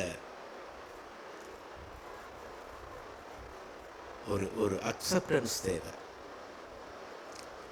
என்னை பொறுத்த வரைக்கும் பெண்கள் மனைவியாக கடவுள் கொடுத்தது, சில ஆண்களை திமிர் தண்டமாக ஆண் ஆதிக்கத்தில் பெண்களை நினைக்கிறாங்க. அவங்களாம் என்னை பொறுத்த வரைக்கும் மனித தன்மையில் அவங்களாம் வராதவங்க. என்னை பொறுத்த வரைக்கும் ஆண் பெண் கர்த்தர் தான் படைத்தார், ஆனால் பெண்களை ஸ்பெஷல் கேர் எடுத்து படைச்சிருக்கார். அவங்களுக்குள்ளே இருக்கிற பொட்டென்ஷியல் ஆம்பளைங்களுக்குள்ளே கிடையாது. பெண்களை போல ஒரு கடவுள் ஒரு நோக்கத்தோடு படைச்ச ஒரு டிசைன் வேறு எந்த உயிரினமும் கிடையாது. இன்றைக்கும் கூட எனக்கு அவங்கள மட்டம் தட்டுறதோ, அவங்கள டிவோர்ஸ் பண்ணி வைக்கிறதோ, அவங்கள தண்ணி கேன் எடுத்து ஊற்று அப்படின்னு சொல்லி படுத்து கிடக்கிறதோ, கழுத்தை நெரிச்சிடலான்னு வரும் எனக்கு. அதெல்லாம் இதை நான் சொல்கிற வலியும் வேதனையும் புரிஞ்சுக்கிறதுக்கு உனக்கு வெறும் காது மட்டும் இருந்தால் பார்த்தா அனுபவமும் வேணும். சொன்னாங்க 7 வருஷம் போயிடுச்சு. பேரன்பு பெருவிழான்னு ஜி கார்னரில் வருஷம் மீட்டிங் இப்போ வைக்கிறது இல்லை, அப்போ சூப்பராக இருக்கும். ஒரு வாரம் திருவிழா மாதிரி இருக்கும். அப்போ ஒரு பேரன்பு பெருவிழா தேர்ட் டே நான் போனேன். கொஞ்சம் முன்னாடி போயிட்டேன். அந்த கிரவுண்டில் அங்கேருந்து ஒரு வயசான ஓடி வர்றார். இந்த பாஸ்டர் என் மேலே கை போட்டுக்கிட்டு, என்னை மன்னிச்சிருப்பா, என்னை மன்னிச்சிரியா, உன் மொழித்தெல்லாம் கேள்விப்பட்டேன், இப்போதும் சொல்கிறேன் ஐயா, என் சபைக்கு வாயா, பிரசங்கம் பண்ணியா, நான் சம்பளம் இல்லையா, காணிக்க தரையா, நல்லா புரிஞ்சு கொள்ளணும். அவர் அப்படியே ஹக் பண்ணி நடிக்கல, அழுதேன். நீங்கள் எனக்கு அப்பா சாணம். இன்னொன்று சொல்லிட்டு அவங்களுக்கு அந்த சம்பவத்தில் தான் என்னை காயப்படுத்த அனுப்பிச்சிங்க. ஆனால் அதுக்கு ஒவ்வொரு மாதம் நீங்கள் கொடுத்த தசமோகம் எக்ஸ்ட்ரா கொடுத்த பணத்தில் தான் நான் பொழைச்சேன். நானும் என் பொண்டாட்டெலாம் பொழைச்சேன் பாஸ்டர், நான் மறக்கவே மாட்டேன். நான் எங்கள் அப்பா சாணம் நீங்கள் இப்படியே சொன்ன. உங்கள் வீட்டில் கூட்ட சொல்லுங்க, நான் வந்து கூட்டுறேன். பட் ஊழியங்கிறது 7 வருஷம் ஆயிடுச்சு. எனக்குன்னு ஒரு அழைப்பு, எனக்குன்னு ஒரு விசுவாசம், ஒரு கூட்டம் ஃபார்ம் ஆயிடுச்சு. இதை விட்டுட்டு வேறு கான்செப்டில் உங்களோட என்னால் இருக்க முடியாது பாஸ்டர். அந்த பாஸ்டர் நோமோர் பரலோராஜா போயிட்டார். ஒரு பாஸ்டர்ஸ் மீட்டிங்கில் உட்காந்துருக்கா, அப்புறம் ஒரு பொண்ணு அங்கே உட்காந்துருக்கா, கண்ணிலே பேசணும், எங்கள் அப்பா மிஸ் பண்ணிட்டாங்களேப்பா. அதனால தாங்க நான் சொல்லுவாங்க, வாழ்க்கைங்கிறது சாதாரணமானது இல்லைங்க. யாரையும் கரிச்சு கொட்டிடாதீங்க, யாரையும் ஒதுக்கி வச்சிடாதீங்க, யாரையும் கண்டம் பண்ணிடாதீங்க. அவங்க ஒருவேளை தப்பானவங்களாக இருக்கலாம், நன்றி கெட்டவங்களாக இருக்கலாம், துரோகிகளாக கூட இருக்கலாம். ஆனால் அவங்கள வச்சு தான், அந்த மாதிரி காக்காவை வச்சு தான் சில எலியாவை போஷிப்பார் அவர்.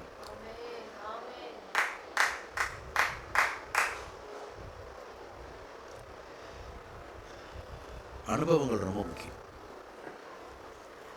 அதனால் எந்த ஊழியரையும் தயவுசெய்து காயப்படுத்துறாதீங்க. அவங்க பாவம் காசு இல்லைங்கிறதுக்காக காயப்படுத்துறாங்க. அவங்க யாரையும் தப்பாக சொல்லிடாதீங்க. அவங்க எல்லாம் வேலையெல்லாம் விட்டுட்டாங்க, எல்லாத்தையும் விட்டுட்டு அவங்க கிட்டத்தட்ட அவங்க ஒரு சூழலில் அவங்க வந்துட்டாங்க. நம்ம ஒரு பைசா அவங்களுக்கு கொடுக்காட்டியும் பரவாயில்ல, நம்ம ஒருத்தட்ட கை நீட்டி தான் நம்ம காசு வாங்கி வாழ்கிறோங்கிற ஒரு எண்ணத்தை அவங்களுக்கு கொடுத்துறாதுக்கு. இன்னொரு பக்கம் அவங்க தேவனுடைய ஊழியர்கள், தேவனுடைய ஸ்தானாதிபதிகள். அவர்களுக்கு அவங்க குட்டியாக இருந்தாலும் அவங்க கடவுளுடைய சத்தத்தை கேட்டு செய்கிறாங்க. ஆனால் இதை பேசிட்டு இந்த கூட்டத்தில் இன்னொன்று சொல்வேன், இதே சம்பவத்தை வேறு எங்கேயாச்சும் பேசினா கூட எனக்கு, நான் உங்கள்கிட்ட பேசும்போதெல்லாம் சத்தியமாக சொல்கிறேன், நீங்கள் அப்படிப்பட்ட லிஸ்ட்டில் இங்கே யாருமே கிடையாது, யாருமே கிடையாது. நான் தானே என்ன நினைக்கிறேன், உங்களுக்கு தெரியாது. என் லைஃப்பில் அப்படி ஒரு அமௌண்ட்டை நான் பார்த்தது அவங்க கொடுத்த காணிக்க. அண்ணி அண்ணனும் வீட்டுக்கு வந்தாங்க. நான் சொல்கிறது ஆரம்பம் சுந்தரையர் ஹோட்டல். நான் திருப்பி என்ன பண்ணேன், ஃபோன் பண்ணி, அண்ணா என்னண்ணா காணிக்க தெரியாமல் வைங்கண்ணே. ஸோ அதுக்கப்புறம் அதையும் நான் சொல்லிடணும், இவங்களுக்கு கொடுத்தனே இன்னும். அது மாதிரி இங்கே பேர் சொல்லாத பிள்ளைகள் இருக்காங்க, அவங்க அனுமதி இல்லைன்னு நான் சொல்லிடக்கூடாதுன்னு கொஞ்சம் அடைக்கு வாசிக்கிறேன். அவங்கெல்லாம் அப்படி தாங்குறவங்க. இங்கே இந்த இந்த இந்த இந்த இந்த சந்தர்ப்பத்தில் இந்த ஜெனி பிளாசாவில் நீங்கள் அத்தனை பேரும் நான் முதல்ல சொன்ன அந்த சட்டத்துக்கு உட்படாதவர்கள். அதனால் உங்களுடைய சப்போர்ட்டிவ், என் மேலே நீங்கள் வச்ச அன்பு மட்டும் இல்லை, நீங்கள் எனக்கு பண விஷயத்தில் என்னை அக்காவை சப்போர்ட் பண்ணதில்ல. அமேசிங். நிச்சயம் பொருளாதாரத்தில் இந்த டிசம்பருக்குள்ள ஒரு பெரிய ஆசீர்வாதத்தை நீங்கள் அனுபவிக்காமல் போக மாட்டீங்க. ஸோ ஆனால் இந்த சாட்சி உங்களுக்கு தேவையில்லையா? இப்படிலாம் கூட என்ன பண்ணுது இருக்குன்னு உங்களுக்கு தெரியும். உங்கள் அப்பா இப்படியெல்லாம் கடந்து வந்திருக்கேன்னு தெரியும். இப்படியெல்லாம் கடந்து வந்து தான் உங்களால் நான் ஆறுதல் அடைகிறேன்னு தெரியும். ரொம்ப கஷ்டமான ஒரு காரணம். ஓகே. அதனால் பொருளாதாரம் ரொம்ப முக்கியமான ஒரு விஷயம். நான் இன்னொன்று கூட சொல்கிறேன் ஊழியர்களுக்கு, இவ்வளோ தூரம் சொல்லும்போது கூட ஏண்டாங்கிறது ஊழியக்கார சொல்கிறேன். உனக்கு இப்படி குத்துறாங்கன்னு சொல்கிறீல்ல, அப்போ நீ என்ன பண்ணும்? அவர் பொருளாதாரத்திலையும் நம்மை ஆசீர்வதிக்கிறவருங்கிறது தெரிஞ்சு நீ பர்சனலாக எப்படி பரிசுத்தத்தில் வளர்றியோ, எப்படி விசுவாசத்தில் வளர்றியோ, எப்படி பரிசுத்தாவின் சத்தத்தை கேட்கிட்டு வளர்றியோ, அதே மாதிரி நீ உன்னை தடைப்படுத்திட்டு பொருளாதாரத்திலையும் வளரு. நீ வளர்ந்து ஓம் பொருளாதாரத்தில் ஓம் விசுவாசிகள் ஹெல்ப் பண்ணு. அப்படி வா. சும்மா இப்போ விசுவாசிகளையே குறை சொல்லிட்டு இருக்கக்கூடாது. இல்லை,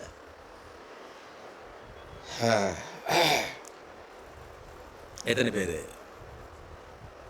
ஹாப்பியாக இருக்குங்க? Praise God. இப்படி சொல்லி ஹாப்பியாக இருக்கீங்க வேறன்றீங்களா?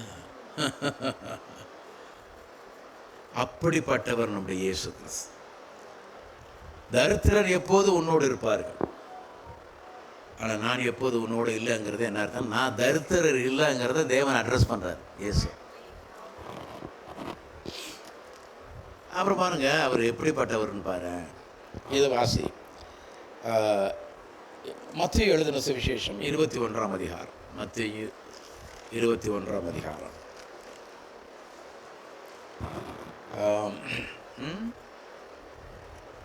21.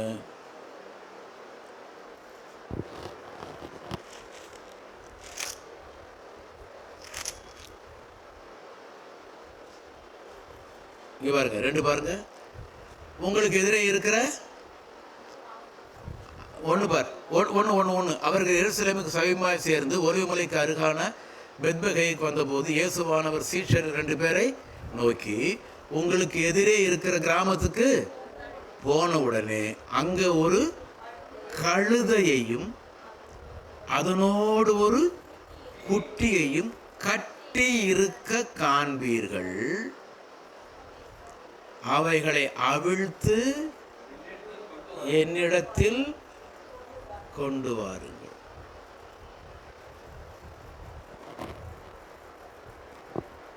என்ன ஒரு காஸ்பர்ல போட்டிருக்கு, ஒருவனும் ஒரு காலும் ஏறிராத கழுதை குட்டியா.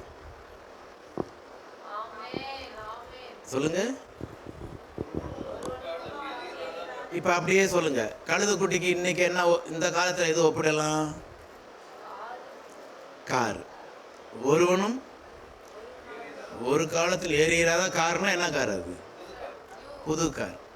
கட்டி இருக்க காண்பீர்கள்.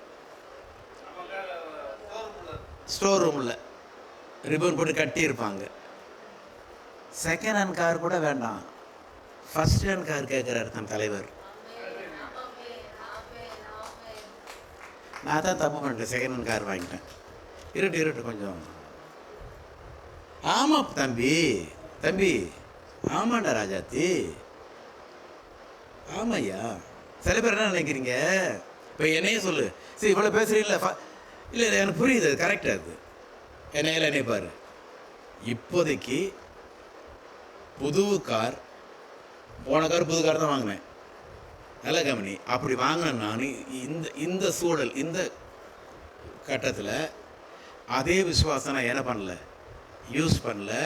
இப்போ தேவை அன்றாடக அலுவல்கள் சந்திக்கப்பட வேண்டும் என்று ஒருவன் ஒரு டாக்டர் ஏறி இருந்த கழுதை தான் வாங்கியிருக்கேன், சரிதானா? ஆனால் ஒருவரும் ஒரு காலத்து ஏறியதாக ஒரு கழுதை இல்லை, பல கழுதைகளை வாங்குவேன். விசுவாசம் என்பது மெப்புக்காக பீத்திக்கிறதுக்காக செய்யக்கூடாது, மக்கள்கிட்ட சொல்கிறதுக்காக செய்யக்கூடாது. அதிலையும் தேவ ஆவியானவருடைய ஞானம் ஒன்று உண்டு. அதிலும் தேவ ஆவியானவர் உள்ளே போன ஆச்சரியமாக அவர் பேசுவார். இப்போ அது வேண்டாம், இப்போதைக்கு இந்த காரியத்தை நீ செய், ஒன்றும் ப்ராப்ளம் இல்லை, இன்னும் ட்ராவல் இருக்குது, இன்னும் பிரயாணம் இருக்குது, என்னுடைய கை இன்னும் குறுகி போகவில்லை அப்படின்னு. புது கார் வாங்கணும்னு சொல்லும்போது எப்படி வேகனர் வாங்கணும், அது போல் இப்போதைக்கு ஒன்றால் கொஞ்சம் ஸ்ட்ரெயின் பண்ணாலும் வாங்க முடியும் தத்துவம் இருந்தாலும், நான் இன்னொன்று சொல்கிறேன், இப்போ வேண்டாம் இதை வச்சு சொல்லுன்னு சொல்லும்போது அதுக்கு கீழ்ப்படியக்கூடிய துப்பு ஒருத்தனுக்கு வேண்டும். காரணம், ஏதோ ஒரு காரில் இறங்குகிறது, அந்த கார் என்னுடைய அடையாளம் அல்ல, நான் அப்பாவுடைய பிள்ளை என்பது அடையாளம்.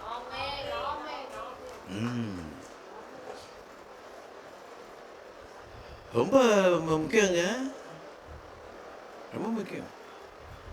மெப்புக்காக மனுஷன் அப்ரிஷியேட் பண்ணுறதுக்காக ஒரு லைஃப் அமைச்சோம், தொலைஞ்சே போயிடுவோம்.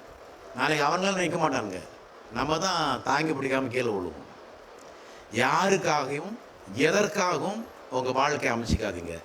கர்த்தரோடு உறவாடி உங்கள் வேல்யூ என்னன்னு புரிஞ்சு ஒரு யதார்த்த எளிமையான வாழ்க்கையாக இருந்தாலும் அது மற்றவர் கண்ணுக்கு எளிமையாக இருக்கலாம், அது மிக பலவானுடைய வாழ்க்கையாக இருக்கும்.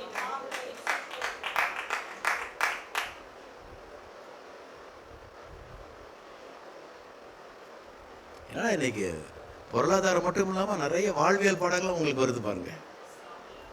அது நின்றுட்டு பேசுறதும் உட்காந்துருக்கு பேசுறதும் பெரிய வித்தியாசம் இருக்குது. நின்றுட்டு பேசுனா பிரசங்கம் மட்டும் தான் வரும், உட்காந்து பேசுனா அனுபவங்கள்லாம் வரும். ஆகவே இயேசு உட்கார்ந்து தன் வாயை திறந்து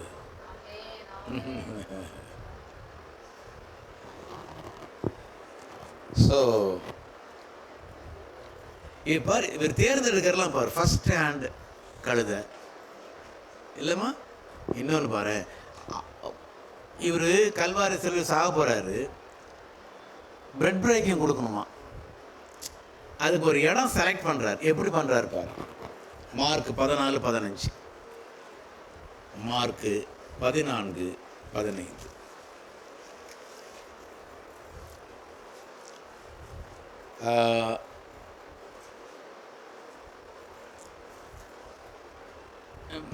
பாருங்களேன். பஸ்காவை பலியிடும் நாளாகிய புளிப்பில்லாத அப்பம் சாப்பிடுகிற முதலாம் நாளில் அவருடைய சீஷர்கள் அவரிடத்தில் வந்து, நீர் பஸ்காவை புசிப்பதற்கு நாங்கள் எங்கே போய் ஆயத்தம் பண்ண சித்தமாக இருக்கிற என்று கேட்டார்கள். அவர் தம்முடைய சீஷர்கள் 2 பேரை நோக்கி, நீங்கள் நகரத்திற்குள்ளே போங்கள், அங்கே தண்ணீர் கூட சுமந்து வருகிற ஒரு பெண் வருவாள். எவ்வளோ நேரம் ஆகுது பாரு, ஒரு மனுஷன் ஆம்பளை வருவான், அவன் எது சுமந்துருப்பான் தண்ணி. ஏன்னா ரொம்ப ரேர் இதெல்லாம். இயேசு கிறிஸ்து தன்னுடைய வேர்ட் ஆஃப் நாலேஜில் பேசுகிறார். தண்ணீர் கூட சுமந்து ஒரு பொண்ணு தான் வரணும். 4 வீதியில் பொம்பளை தான் தண்ணீர், அந்த ஒரு வீதியில் ஆம்பளை சுமந்து வருவான், அங்கே போடான்றாரு. புரியுதா புரியலையானே தெரியலையே, சரி பரவாயில்ல. தண்ணீர் கூட சுமந்து வர ஒரு மனுஷன் உங்களுக்கு எதிர்படுவான், அவன் பின்னே போங்கள். அவன் எந்த வீட்டிற்குள் பிரவேசிக்கிறானோ, கரெக்டாக பாரு, நீ போகும்போது அவன் வருவான், அவன் பின்னாடியே போயிருந்தார் பாரு. என்ன கால்குலேட் பண்ணுறாரு பாரு. இப்படிலாம் பேசியிருக்காரு அவங்ககிட்ட. பேசியிருக்கணும். எந்த வீட்டுக்குள் பிரவேசிக்கிறோனோ அந்த வீட்டு எஜமானை நீங்கள் நோக்கி, நான் என் சீஷரோடு கூட பஸ்காவை புசிக்கிறதுக்கு தகுதியான இடம் எங்கே என்று போதகர் கேட்கிறார் என்று சொல்லுங்கள். இதுதாங்க பாயிண்ட்டு. அவன் ஜமுக்காலம் விரித்த, கம்பளத்துக்கும் ஜமுக்காலத்துக்கும் வித்தியாசம் இருக்கா இல்லையா? ஜமுக்காலங்கிறது என்ன? பந்திப்பாய் உட்காந்து சாப்பிட்டு. ஜமுக்காலம் இது கம்பளங்கிறது கம்பளம் முதலானவைகள். ஒரு கம்பளம் இல்லை, டிஃப்ரெண்ட் கம்பளம் முதலானவைகள் விரித்து ஆயத்தம் பண்ணப்பட்டிருக்கிற 4க்கு 4 ரூமில் விஸ்தாரமான கிரவுண்ட் லெவல்ல மேல் வீட்டு அறை உங்களுக்கு, அந்த இடத்த எனக்கு ஆயத்தம் பண்ணுங்கன்றார். ஒரு 5 ஸ்டார் ஹோட்டலுடைய மினி ரிசப்ஷன் ஹால். இப்போ நம்ம தான் பிரெட் பிரேக்கிங் எடுக்கணும்னா நம்ம என்ன பண்ணுவோம்? உங்கள் பெட்ரூமில் 2 டேபிள் எடுத்துட்டிங்கன்னா போதும், நின்றுக்கிட்டே நாங்கள் தின்னுட்டு போயிடுவோம். ஏன் தலைவன், டேய் விஸ்தாரமாக இருக்கணும், கம்பளம் டிஃப்ரெண்ட் கலரில் இருக்கணும், மேல் வீடு, ஏன்னா கீழே நசன்னு கத்தி கிடப்பானுங்க, அப்படி திறந்தா அப்படி எர்மோன் பனி பள்ளத்தாக்குலாம் தெரியணும். அந்த அட்மாஸ்பியர் இல்லை. இந்த மூஞ்ச வச்சுட்டுலாம் இது கேட்கக்கூடாது. கலைஞன்டா என் கடவுள், என் இயேசு கலைஞன். கலைஞன்டா. என்ன மாதிரி லைஃப் என்ஜாய் பண்றாரு பாரு அவர்.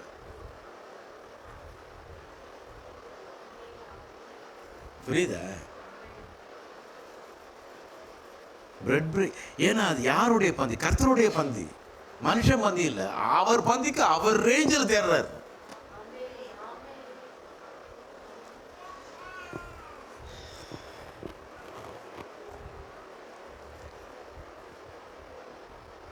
கடைசியில் சிலுவைக்கு வந்துட்டோம். பிறப்பில் ஆரம்பிச்சு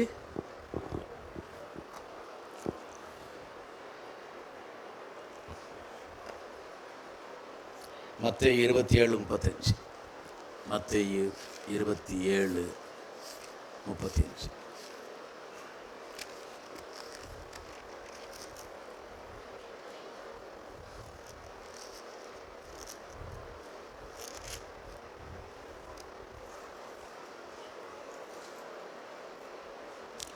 எல்லாம் வாசிங்க, சபையை வாசிங்க. அவரை சிலுவையில் அறைந்த பின்பு சீட்டு போட்டு அவருடைய வஸ்திரங்களை பங்கிட்டு கொண்டார்கள்.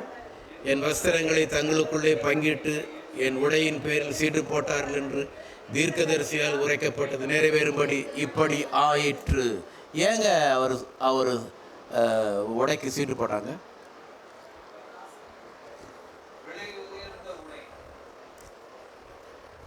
சரியா? அப்படின்னா பேண்ட் ஒருத்தர், சட்டை ஒருத்தர், அங்கி ஒருத்தர் எடுத்துக்க வேண்டியதாங்க.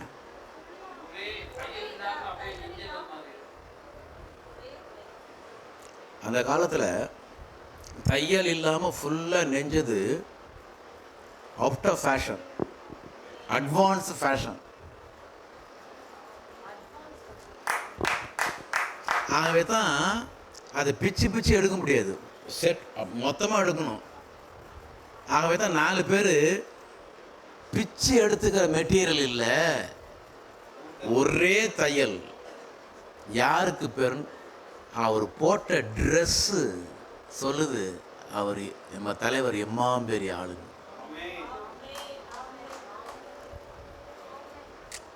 அந்த இயேசுவை கொஞ்சம் கற்பனை பண்ணி பாருங்க. இல்லை பண்ணுங்களேன். கண்டிப்பாக நம்ம சர்ச்சு இப்போ இயேசு இல்லை, அவர்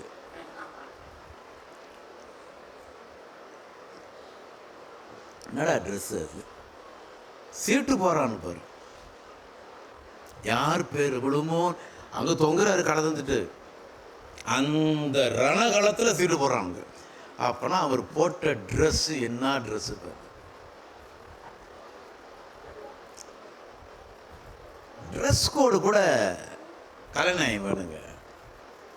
அப்படியே அள்ளி போட்டுட்டு வரக்கூடாது. கத்திர தோத்திரம் ஐயா, நீ சர்ச்சுக்கு போகிறேன் போட்டது பேண்ட்டாக இருந்தால் கூட இருக்கும், சொல்ல முடியாது. நல்ல ரசி, எனக்கு இந்த மெட்டீரியலில் எனக்கு வந்து சட்டை வேணும், இந்த கலர் எனக்கு வேணும், இந்த ஸ்டிச்சிங் எனக்கு வேணும், அப்படி இருக்கணும். ஆகாயத்து புஷ்பங்களை, காட்டு புஷ்பங்களை கவனித்து பாருங்கள். சாலமோன் முதலாய் அப்படி உடுத்ததில்லை.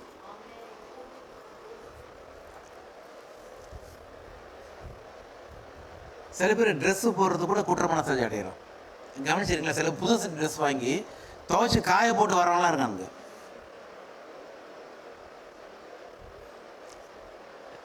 நீ நினச்சிட்டு இருக்க இந்த பிரசங்கம் என்னமோன்ட்டு. இல்லை இல்லை இல்லை, இந்த மாதிரி வாழாதவங்கெல்லாம் நரகத்தில் வாழ்ந்துட்டு இருக்கோம். இப்படி ஒரு கடவுளை வச்சுக்கிட்டு நம்மளை எப்படி வாழணும்னு பிளான் பண்ணால் அப்படி வாழாமல் வேறு மாதிரி வாழ்ந்துக்கிட்டு அவருக்கு இந்த வாழ்க்கை பிடிக்கும்னு சொல்லி பொய் சொல்லி வாழ்ந்து செத்து போயிடுறோம்.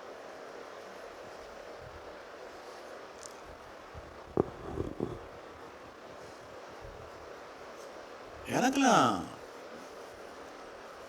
சின்ன வயசுலேருந்தே ரொம்ப ட்ரெஸ் கான்ஷியஸ்லாம் சின்ன வயசுலேருந்து.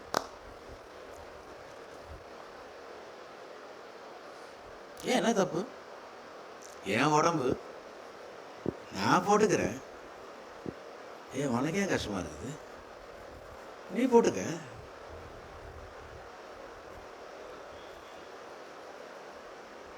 உலகத்தில் நீ பார்த்தியா, ட்ரெஸ்ஸை வச்சு தான் அவங்க மதிப்பிடுவாங்க. கவனிச்சிருக்கீங்களா நீங்கள்? என்ன பண்ணுறது?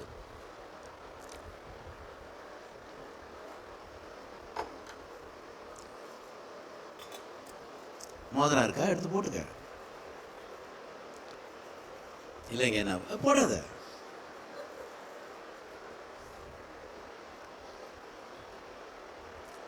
நீயும் போடாமல் சும்மா வீட்டில் இருந்தால் என்கிட்ட கொடுத்துரு. நீ கேட்கும்போது நான் கொடுக்குறேன்.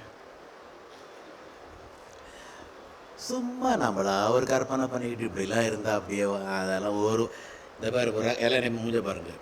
யாராச்சும் உங்கள்கிட்ட சிரிச்சுட்டு ஒரு விஷயம் சொன்னாங்கன்னா அதை நம்பிடாதீங்க. உங்களை கலாய்க்கிறாங்கன்னு அர்த்தம். சரிதானா? உங்களெல்லாம் ரியலாக அவங்க அப்ரிஷியேட் பண்ணணும். அவங்களுக்கெல்லாம் வேர்த்து வடியில்லை. போகிற போக்கில் அப்படி கிரில் பண்ணிட்டு போகிறாங்க. அந்த மாதிரிலாம் யாருடைய ஸ்டேட்மெண்ட் மசிஞ்சிடாதீங்க. உங்கள் கான்சியஸ் உங்களை புகழட்டும், மற்றவங்களையும் புகழுங்க. ஹாப்பியாக சந்தோஷமாக இருங்க.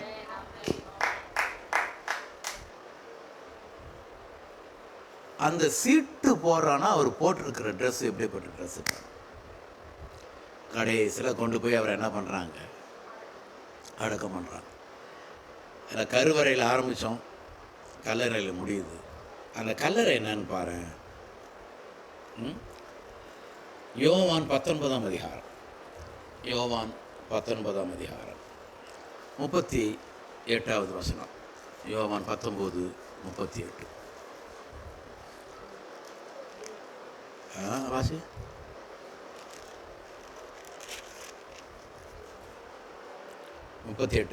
இவைகளுக்கு பின்பு அரிமத்தியா ஊரானும் யூதருக்கு பயந்ததனால் இயேசுவுக்கு அந்தரங்க சீஷருமாகிய யோசேப்பு இயேசுவின் சரீரத்தை எடுத்துக்கொண்டு போகும்படி பிலாத்துவினிடத்தில் உத்தரவு கேட்டான்.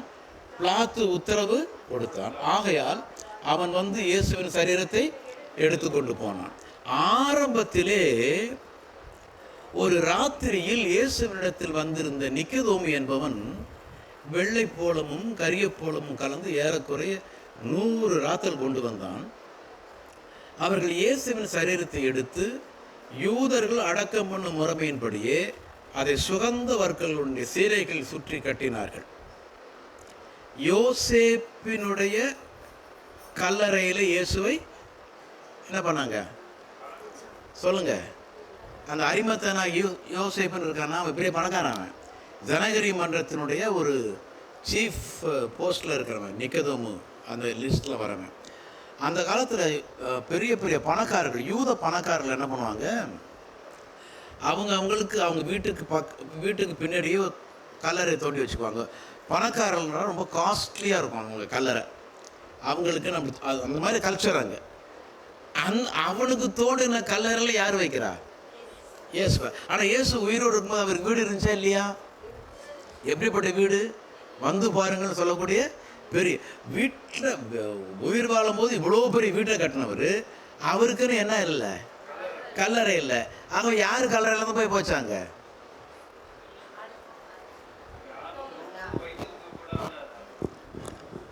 ஏன் இயேசு கல்லறை இல்லை? இப்போ தாஜ்மஹால் போய் இன்னும் பார்க்குறோம். அது என்ன தாஜ்மஹாலுங்கிறது? என்ன அது? கல்லறை. யாருடைய கல்லறை?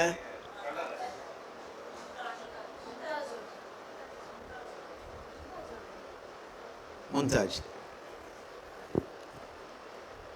மும்தாஜே முத்தே என் பேகமே, முழு நிலவே என் இதய தீபமே. அந்த கல்லறை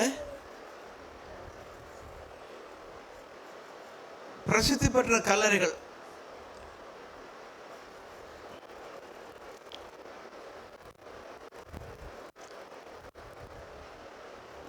எம் அண்ணா, இதயம் அண்ணா, கடற்கரையில் காற்று வாங்கியது போதும் அண்ணா, எழுந்து வாயம் அண்ணா, வரமாட்டாய் வரமாட்டாய், இயற்கையின் சதி எனக்கு தெரியும் அண்ணா, உன் இருக்கு விடம் தேடி நான் வருவரையில் உன் இரவலாக இதயத்தை தந்திட அண்ணா.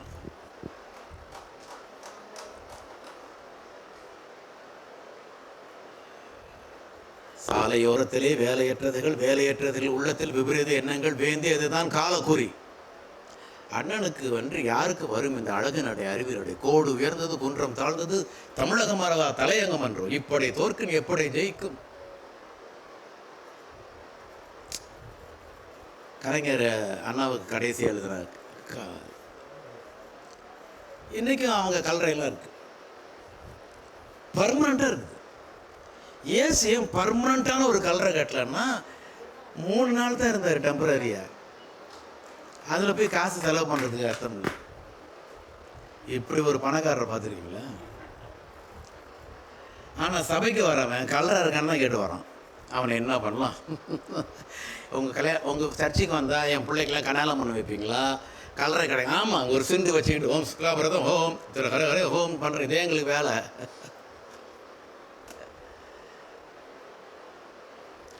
கடைசி வரைக்கும் மரணத்தை சபி. கடைசி வரைக்கும் மரணத்துக்கு உனக்கு சம்மந்தம் இல்லை. மரணத்துக்கு சம்மந்தம் இல்லாத ஒரே கூட்டம் உயிர் தெழுதல் கூட்டம். இது மட்டும்தான். இப்பயே பிராக்டிஸ் பண்ணு, இப்பயே ஒப்பு கொடு. சரி, சத்திரத்தின் முன்னணியில் இருந்து யோசேப்பின் கல்லறை வரைக்கும் 33 வருஷமும் அவர் வறியவராக இருந்தாரா, செழிப்புள்ள செல்வந்தராக இருந்தாரா? அவர் தேவகுமாரனாக இருந்து இப்படியெல்லாம் செழிப்பாக வாழ்ந்தாரா, மனுஷகுமாரனாக இருந்து இப்படி செழிப்பாக வாழ்ந்தாரா?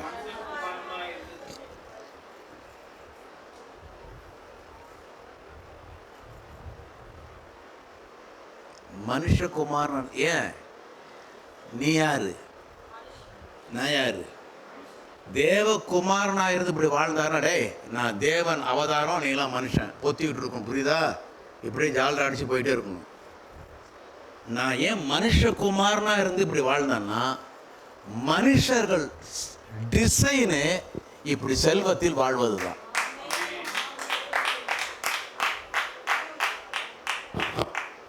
ஆனால் சபை என்ன பண்ணிடுச்சு பாரு, நம்மள சபை என்ன பண்ணிடுச்சு பாரு.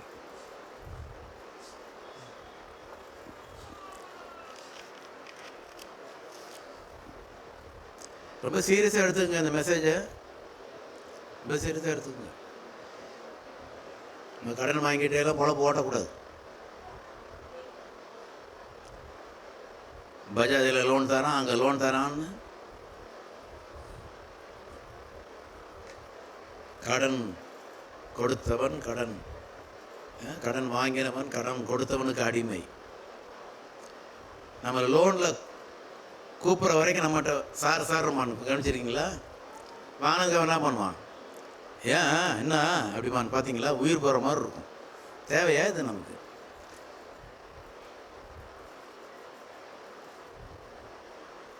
போதும்னு நினைக்கிறேன். என்னுடைய ஆரம்ப காலத்தினுடைய சாட்சி நான் இன்னொரு பக்கம் சொல்கிறேன். கிறிஸ்டோபர் சேகர் இன்னைக்கு ஐஸ்வர்ய சுகுதி பேசுறவனுடைய வாழ்க்கை, ஆரம்ப வாழ்க்கை கேவலமானது.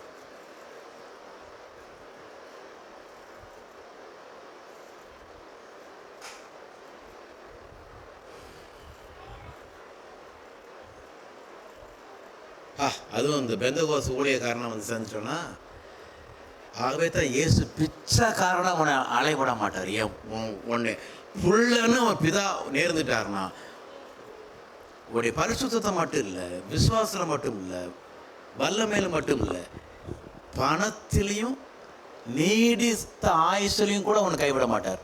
எல்லாத்திலையும் பூர்த்தியாக அவனை ஆசீர்வதிப்பார். அதான் அவர் அப்பா, அதான் அவன் பிள்ளை. சரி, ஒன்று சொல்லி நான் முடிக்கிறேன். இப்படியே சொல்லி சொல்லி முடிஞ்சா உங்களுக்கு என்ன தோணுது? மெசேஜ் அவ்வளோ முடிஞ்சு போச்சு. உங்களுக்கு என்ன தோணுது இது கேட்டதுக்கப்புறம்? காணிக்கு போட்டு வீட்டுக்கு போகணுன்னு தோணுதா? என்ன தோணுது சொல்லுங்கள், நல்ல ஃப்ராங்காக பேசுங்க. ஏன்னா அங்கே லைவில் வந்து வெறும் ஹாலில் பேசிகிட்டு இருக்கோம் பாரு, ஆள் இல்லாமல் நம்ம நினச்சிட்டு இருக்காங்க. சொல்லுங்கள். ஆமாம், நம்ம இனிமேல் எப்படி தான் இருக்கணும்? நிறைவாக தான் இருக்கணும். அது நீ எடுக்கிற முடிவு, நீ எடுக்கிற முடிவு, அது உன்னோட விருப்பம். நீ ஐஸ்வர்யமாக இருப்பேன் அப்படின்னு முடிவெடுத்தாலும் உள்ள போனாடா அப்படின்னு நான் தலையிட மாட்டார். இல்லாண்டவரே என்ன இருந்தாலும் நான் என்ன போதும் என்ற மனதுடனே கூடிய தெய்வ ஆதாயனாலும் உள்ள வர மாட்டார். ஏப்பா சூப்பர்ரா, நீ இவ்வளோ பேசி நீ அங்கேயே நிற்கிறேன்னு இவ்வளோ பெரிய ஆள் போயிடுவார். நம்ம சகிச்சுக்கலாம். அந்த அடுத்த தலைமுறை வரல. அது ஏமா அவன் கடவுள் எல்லாம் கொடுக்குற, பணம் மட்டும் கொடுக்க மாட்டேறான்ருவான். அதுக்கு வந்து இந்த கடவுளுக்கு அந்த கடவுள் பெட்ரு, பெரியாரே பெட்ருன்றான். அப்புறம் என்கிட்ட வந்து என் பையன் வந்து தீக்காவில் சொல்கிறேன் ஜெபிங்க அப்படிங்க. அது நீ தான் ஜெபிக்கணும், நான் காரணம் இல்லை. நான் கரெக்டாக என்னுடைய டியூட்டியை செஞ்சுட்டேன். உங்கள் பிள்ளை என் பிள்ளைலாம் நாளைக்கு மதிக்கணும்னா இந்த கடவுளை இப்போ இன்ட்ரடியூஸ் பண்ணி அந்த கடவுளுடைய ஐஸ்வர்யத்தினுடைய தான் பைபிளில் போட்டுருக்கீங்க. அநேக அவ்வளோதான் நான் சொன்னேன். எவ்வளோ ஃபெமிலியராக வார்த்தை இருக்கு பாரு. நீ அநேக அநேக ஜாதினா அநேக உடையார்களுக்கு, அநேக முதலியார்களுக்கு, ரெட்டியார்களுக்கு என்ன பண்ணுவேன் நீ?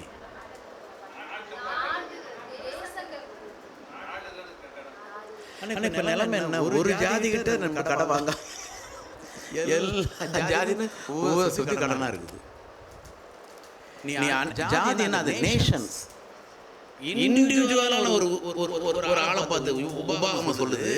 நீ அநேக வீடுகளுக்கு இல்லை, நாடுகளுக்கு கடன் கொடுப்பாயா? எத்தனை பேர் நம்ப முடியல? இங்க உட்கார்ந்து இருக்கிற அத்தனை பேரும் நாடுகளுக்கு கடன் கொடுக்கக்கூடிய அந்தஸ்து உள்ளவர்கள்.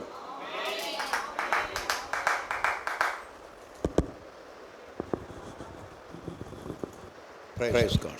Check. Praise the Lord. Check. 1449 இருந்து 1492 அந்த வருஷம் வரைக்கும் ஸ்பெயின் நாட்டில் பெர்டினாண்ட் அந்த ராஜா பேர், வைஃப் பேர் இசபெல்லா. இவங்க அந்த ஸ்பெயின் நாட்டினுடைய ராஜா ராணி 1449 1492. அந்த டைம்ல கொலம்பஸ் கிறிஸ்டோபர் உங்களுக்கு தெரியுமா?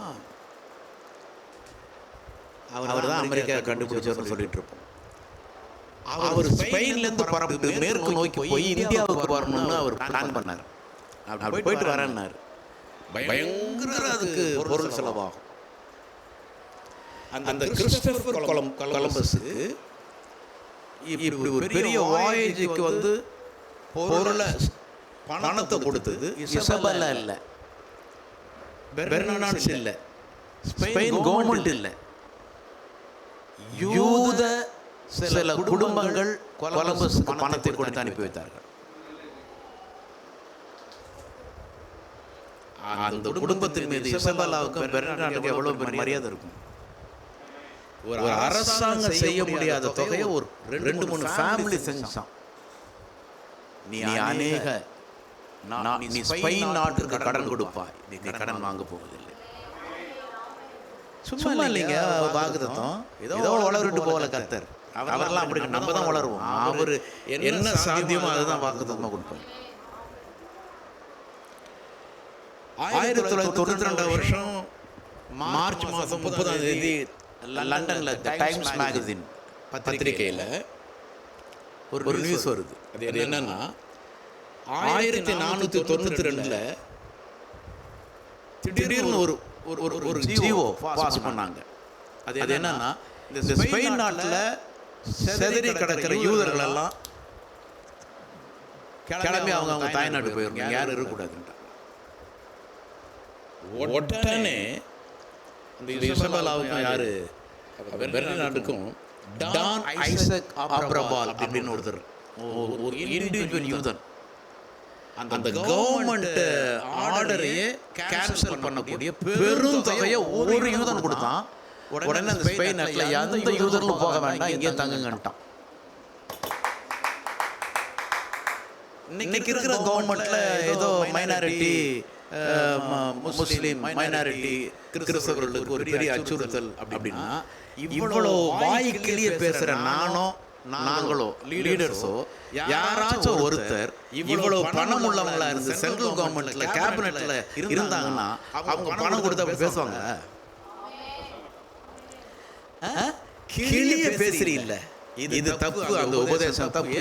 பொருளாதார உபதேசமே கள்ள உபதேசம் சொல்றிய, சரிடா இது கள்ள உபதேசம், நீ ரொம்ப வறுமையில இருக்க, நீ போய் அங்க இருக்கலாமே, இருந்து எங்களுக்கு பிச்சை போடலாமே, நீயும் போக மாட்ட, எங்களையும் போக விட மாட்டேன். என்ன இது, என்ன இது? ஒரு கால் டாக்ஸில ஏறினா கூட கரெக்ட் பிரேக் இருக்கா, ஒழுங்கா போவானான்னு கேட்டு விசாரிச்சு உயிர் போகாம ஏறுறோமே. உன் லைஃபே வாழ்ற இந்த உபதேசம் கரெக்டா, இந்த சபைக்கு போறமே கரெக்டா, சர்வைவல் கரெக்டா இருக்குமான்னு கேட்காம போயிட்டு உட்காந்துருக்க. அறிப்படுத்த சொரிஞ்சுக்கிறதுக்கு ஒரு குச்சி தேவைங்கிற மாதிரி மனுஷன் பொழைச்சா ஒரு மதம் தேவைங்கிறதுக்கு கிறிஸ்தவ மதம் அப்படி கிடையாது. நீ சாகாம வாழணும், நல்லா வாழணும், மற்றவங்களை பாதிக்கிற மாதிரி வாழணும். அதற்கு திரியேக தேவனுடைய உறவு தேவை. இது நான் சொன்னது ஸ்பெயின். ஜெர்மன்ல நடந்த ஒரு கதையை பாரு. 1744 1812 ஜெர்மன் நாட்டில் ஆம்ஸ்டெல் ராத்சைல்ட் அப்படின்னு ஒரு யூதன், ஜெர்மன் கவர்மெண்ட்டுக்கு எப்பெல்லாம் பண தட்டுப்பாடு வருதோ அப்பெல்லாம் அந்த ஒரே ஆள் ஜெர்மன் கவர்மெண்ட்டுக்கு பணத்தை கொடுத்து கை தூக்கி விட்டாங்க. Single person. Spain, German, Austria 1774 1885 இவ்வளவும்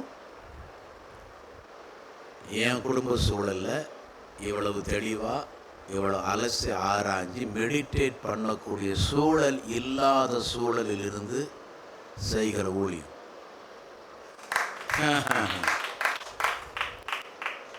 ஜாக்கிரதை. ஏதோ கால் மேலே கால் போட்டு வந்து உட்காந்துட்டு இருக்கான்னு நினைக்காத.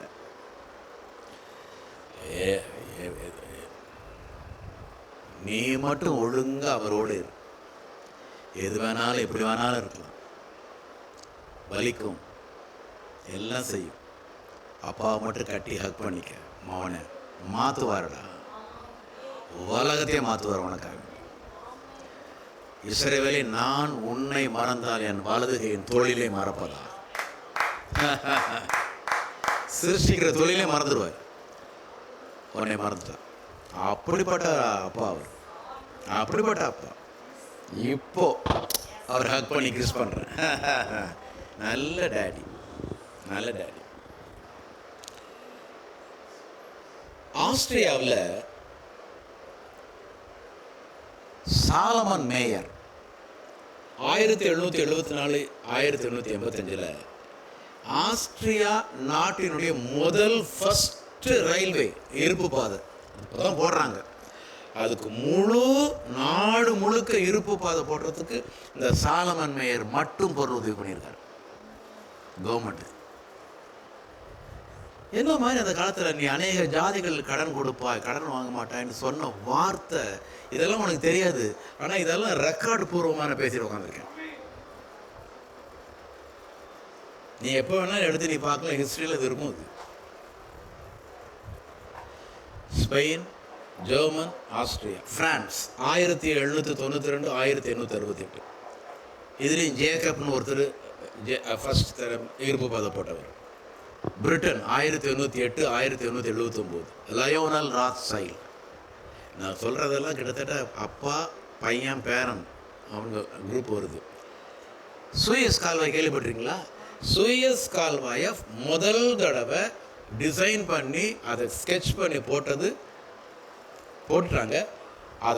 அதை இம்ப்ளிமெண்ட் பண்ணுறதுக்கு 40 லட்சம் ஸ்டர்லிங் பவுண்டு வேணும்.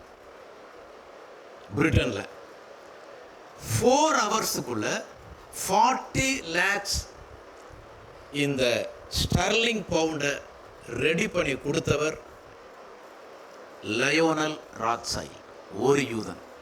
நீ அநேக நாடுகளுக்கு கடன் கொடுப்பார். இதெல்லாம் நீ என்ன பண்ணுற, இப்படியே நீ தியானிச்சுட்டு இதையே ஊற போட்டு 4 மாதம் ஆனாலும் ஊற போட்ட நீ நாடுகளுக்கு கடன் கொடுப்பே கொடுக்க மாட்டியோ, உன் வீடுகளுக்கு நீ கடன் கொடுப்பாய். பல வீடுகளுக்கு நீ கடன் வாங்குகிற ஆளாக இருக்கிற நீ பல வீடுகளுக்கு அந்த கடனை அடைத்து அவர்களுக்கு நீ கடன் கொடு. ஏன்னா சொன்னவன் கேனபாய் அல்ல, சக்கரவர்த்தி, தேவாதி தேவன், ராஜாதி ராஜன்.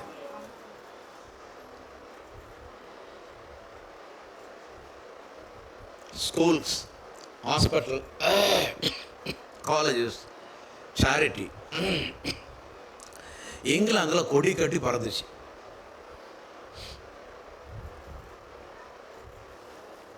இங்கிலாந்து கவர்மெண்ட் அது செய்யல. இந்த ஸ்கூல்ஸ், காலேஜஸ், சேரிட்டிஸ் எல்லாம். மாண்டியோர் பிரபுன்னு ஒரு யூதன் அவ்வளோ பொருள் உதவி பண்ணியிருக்கான்.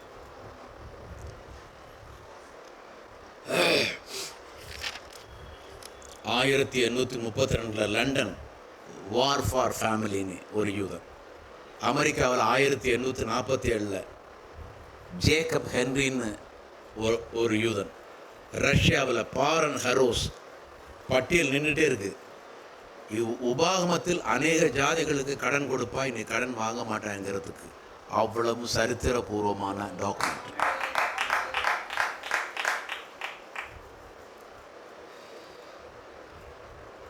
இயேசு கிறிஸ்து சொன்ன பேரபிள் 38 பேரபிள். அதில் வெறும் 16 பேரபிள் பணத்தை மட்டுமே பேசியிருக்காரு.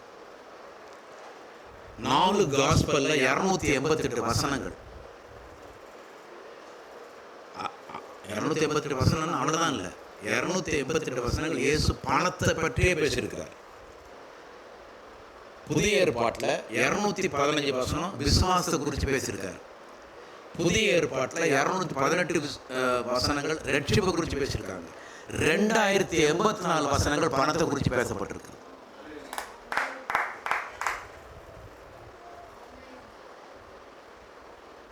ஹல்லேலூயா, ஹல்லேலூயா.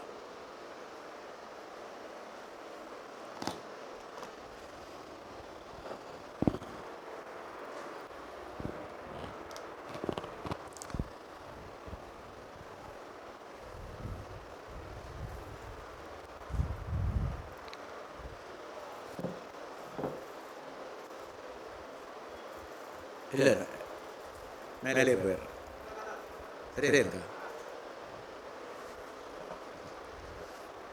நான் என் மைண்டில் பொருளாதாரத்தை குறித்து பேசுனாங்க, கான்ஷியஸே இல்லை. அவதியில் பயத்தில் என்னை போட்டு ஃபுட்பாலாக உதச்ச பல வருஷ அனுபவத்தில் இனி எவ்வளவோ டாபிக் பைபிளில் பேசி ஒப்பு கொடுத்துருக்கோம். இனி பொருளாதாரத்தில் நம்ம கவனம் செலுத்தலைன்னா அவ்வளவு வேஸ்ட்டுங்கிற கத்தி முனையில் இருக்கிற பயத்திலையும் பொறுப்புலையும் நானும் எங்கள் ஆவி அனுபவங்கிட்ட பேசியிருக்கோம்.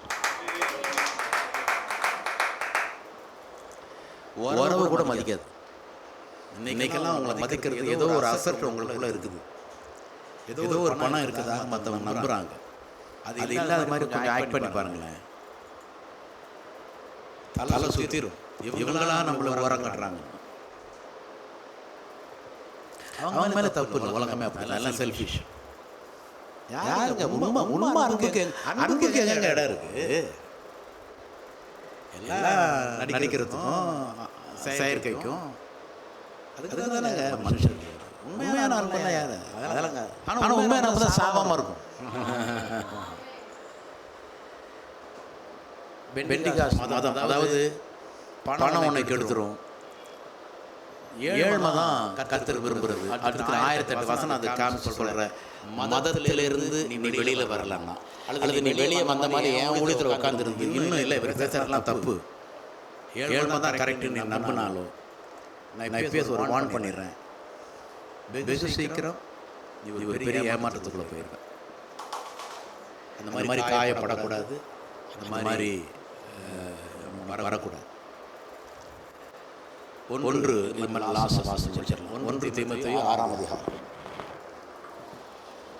1 தீமோத்தேயு 6ஆம் அதிகாரம் 17வது வசனம்.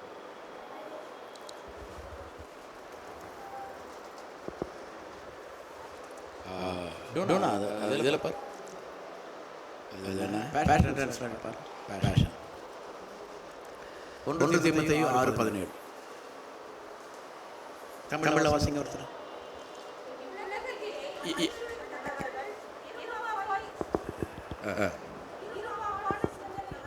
இவ்வுலகத்தில் ஐஸ்வர்யம் உள்ளவர்கள் இருமாப்பான சிந்தை உள்ளவர்களாய் இராமல். நல்லா கவனிங்க, இவ்வுலகத்தில் என்ன உள்ளவர்கள்? ஐஸ்வர்யம் உள்ளவர்கள், பணம் உள்ளவர்கள் எப்படி இருக்கக்கூடாதான்? இருமாப்பா இருக்கக்கூடாது, பணம் இல்லாமல் இருக்கக்கூடாதுன்னு சொல்றாரா? ஐஸ்வர்யம் தம்பி ஜோனுக்கு வா.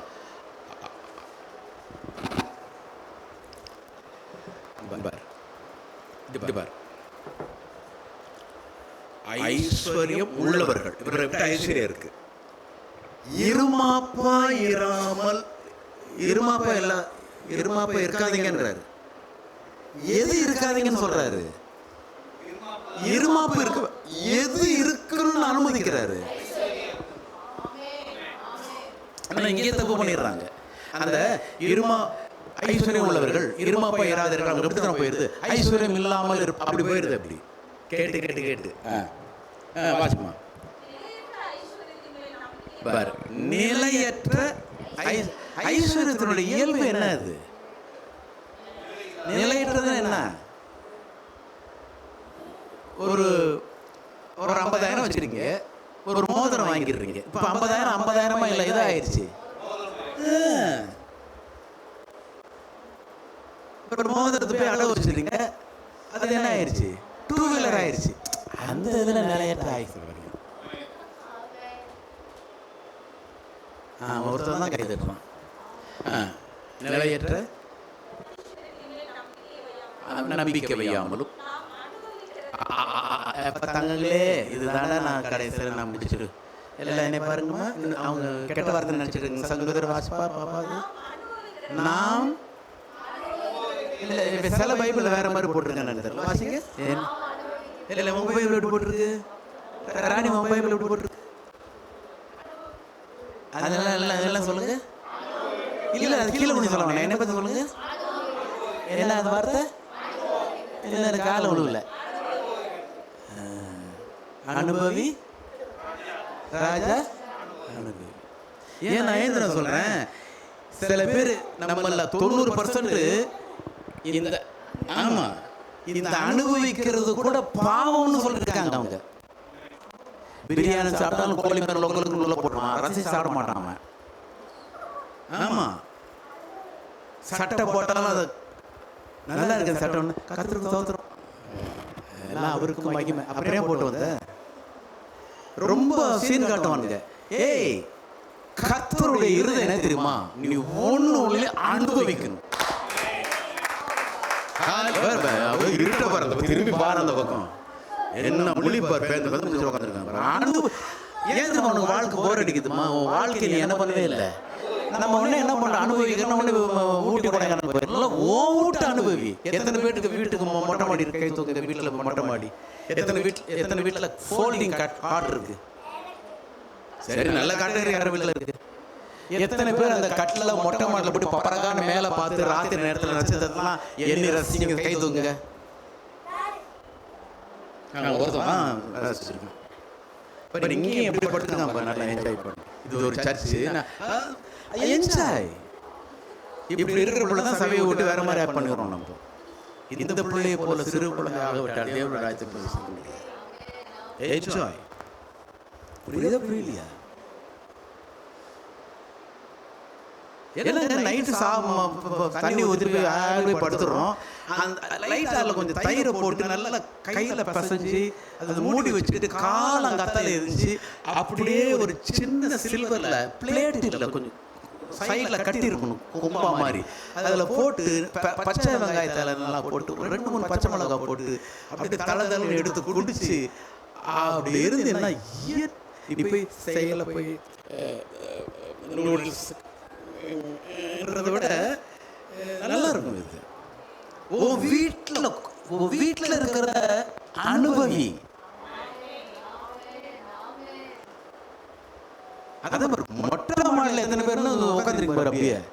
ஆகவே தான் ரொம்ப ப்ரெஷர் மாத்திரை போடுறோம். நம்ம ஏற்றிக்கிறோம், அட்டு போட்டுக்கிறோம், அப்புறம் ஒரு மாதிரிலாம் அப்படியே இருந்து போகுது.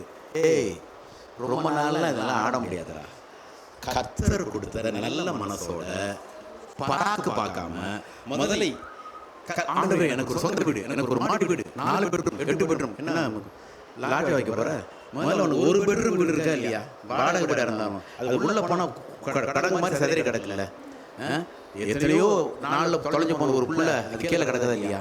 முதல்ல அதில் என்ன பண்ணி நல்லா என்ஜாய் பண்ணி சோத்திரம் பண்ணி அந்த இடத்துல அவர் உறவை அந்த வீட்டில் ஆரம்பி. மற்றவனும் உன்னை பார்த்து பொறாம போகணும். ஏன்னா எப்படி இருந்தாலும் நம்மள மாதிரி வெளியே அனுபவி. அதுதான் நான் இவ்வளவு தூரம் பேசுறேன். அனுபவி.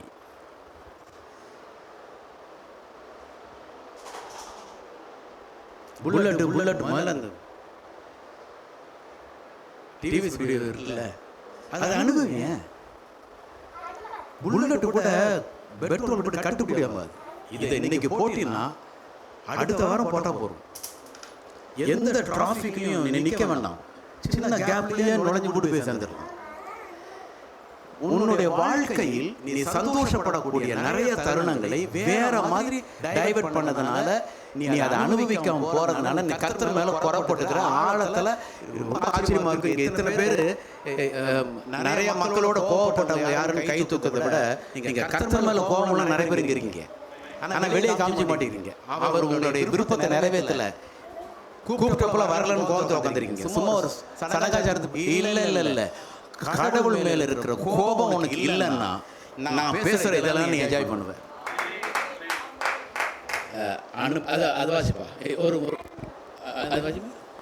To all the rich of this world, I command you not to be wrapped in thoughts of pride over your prosperity or rely on your wealth.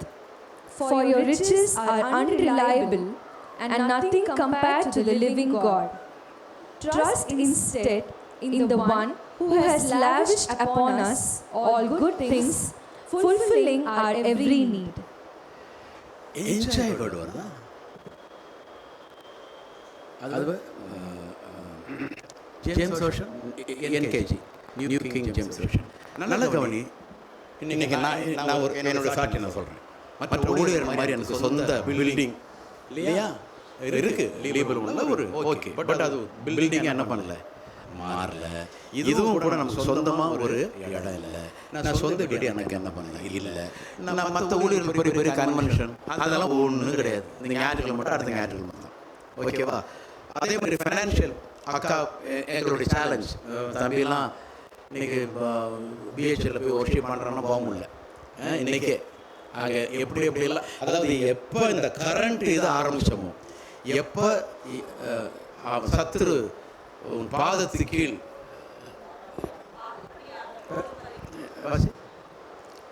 Command those who are rich in this present age not to be haughty, not to trust in uncertain riches, but in the living God who gives us richly all things to enjoy. All things to enjoy. இந்த வார்த்தை பாரு, enjoy. இதுக்கெல்லாம் enjoy பண்ணுங்கன்னா கெட்ட வார்த்தையை நினச்சிட்டு இருக்கோம். நல்ல வார்த்தை இது. ஒன்று வேண்டாங்க, குடிக்கிறாங்க. காலையில் எத்தனை பேர் காஃபி குடிக்கிறீங்க? Very good.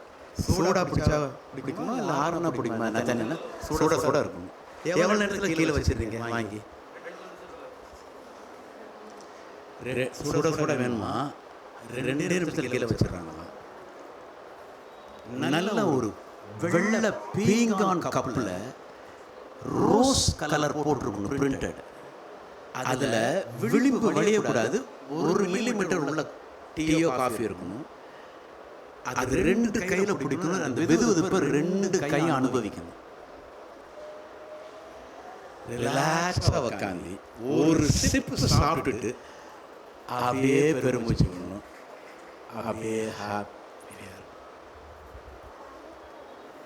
புனல் வச்சு உள்ள இறக்காத எடுக்கிறான். உள்ள வாயை திறந்தா புகையா வெளியே வருது. நான் சிரிக்க பேசுகிறேன், பட் நான் அப்படிதான் என் லைஃப்பில் வாழ்றேன். என்ஜாய். கஷ்ட நேரத்திலும் பயப்படுற நேரத்திலும் திடீர் சூழல் மாறுகிற நேரத்திலும் கர்த்தர் நல்லவர். இதில் ஒரு சின்ன ஒரு வெளிச்சத்தை எனக்கு கொடுப்பார். கொடுப்பார் கொடுப்பார் கொடுப்பார். அப்படிப்பட்ட கடவுள் உள்ள இருக்க.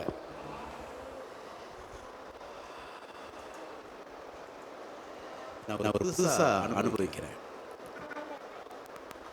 ஒரு பிரச்சனை முடிஞ்சதுக்கு அப்புறம் எப்படி ரிலாக்ஸா பதட்டம் இல்லாம இருக்கியோ, அது பிரச்சனை இருக்கும் பொழுதே பதட்டம் இல்லாம இருந்துரு.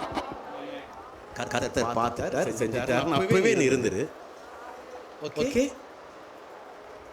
அந்த பதட்டம் இல்லாத தன்மை, அப்ப இருக்கிற தன்மை, அதுதான் உனக்கு வெளியே வரும். பதட்டம் அடைய பதட்டம் தான் வெளியே வரும். பரலோக ராஜ்யம் அப்படி ஒரு செட்டப். விட்டுறாத. நான் கிறிஸ்டோபர் சேகர் பேசுகிற இயேசுவை மறுதலித்து விடாதே.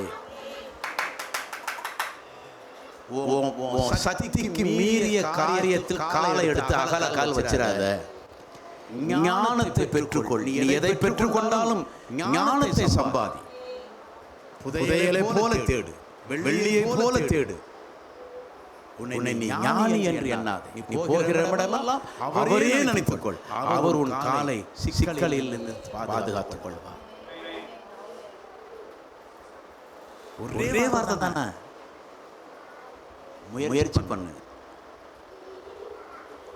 சிந்தையை டைவர்ட் பண்ணுற உலகத்துல டைவர்ட் ஆகாம அவரை மட்டும் இயல்பா காதலிச்சு கட்டி பிடிச்சிக்கிறது முயற்சி பண்ணு.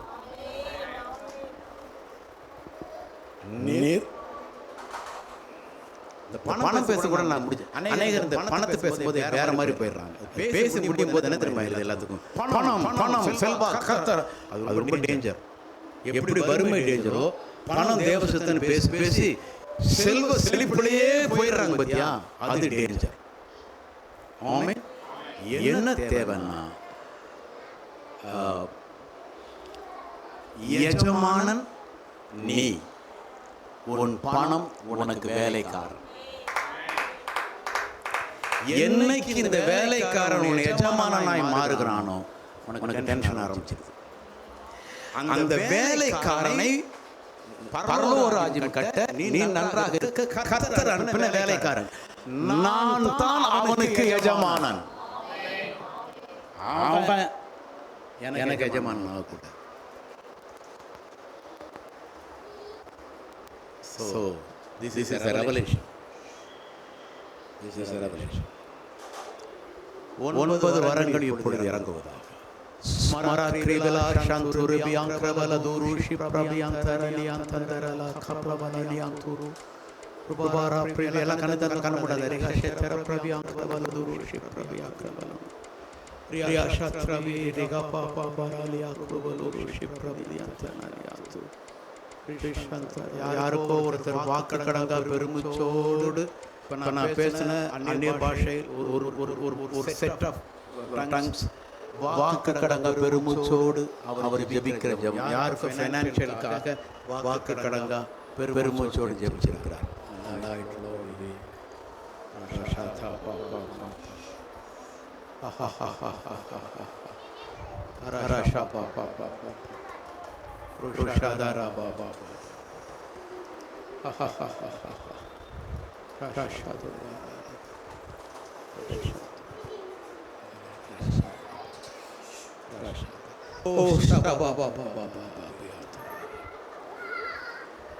எந்தெந்த இடத்தில் கடன் வாங்கினாயோ அந்தந்த இடத்தில் போய் பாத்திரத்தை கடன் வாங்கி கொண்டு வா. அந்த பாத்திரத்தை கர்த்தர் எண்ணெயினால் நிரப்புவார். அதை விற்று கடனை அடைப்பாய். That is the miracle. Very soon God will perform for you.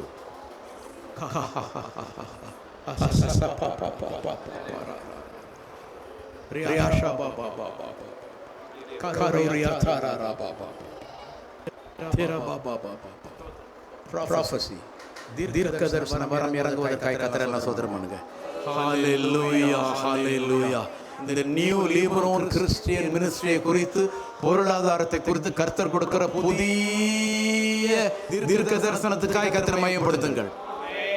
ஹalleluya. என்னை பாருங்க, நான் உன்னை அபிஷேகம் செய்கிறேன்.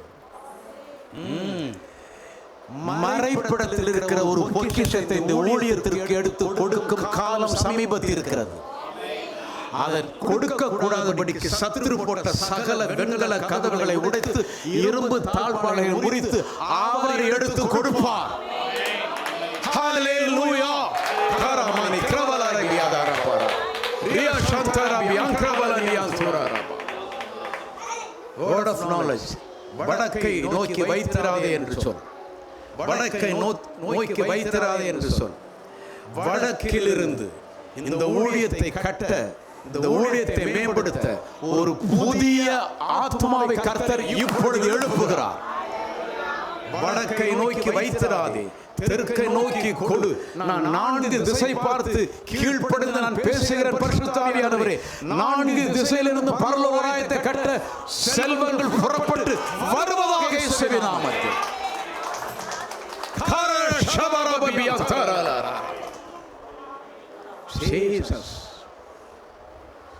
Jesus. சாலமோன், நான் சொல்றது ராஜா சாலமோன் இல்லை, நமக்கு உதவி செய்யக்கூடிய, விரல் விட்டு எண்ணக்கூடிய, முகம் தெரியாமல் இனிமேல் பார்க்கக்கூடிய ஒரு நபரின் பெயர் சாலமோன். ரெபேக்கா,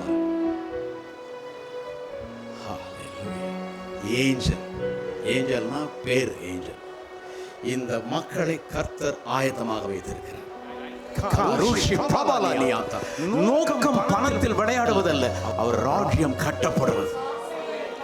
அநேக மக்களுடைய கண்ணீரை துடைக்கிற ஊழியம், அநேகருக்கு புதிய வெளிப்பாட்டை கொடுத்து அவன் கிடங்களை சாவது இல்லை என்று சொல்லுகிற காஸ்பல் சொல்லுகிற ஊழியம் இது.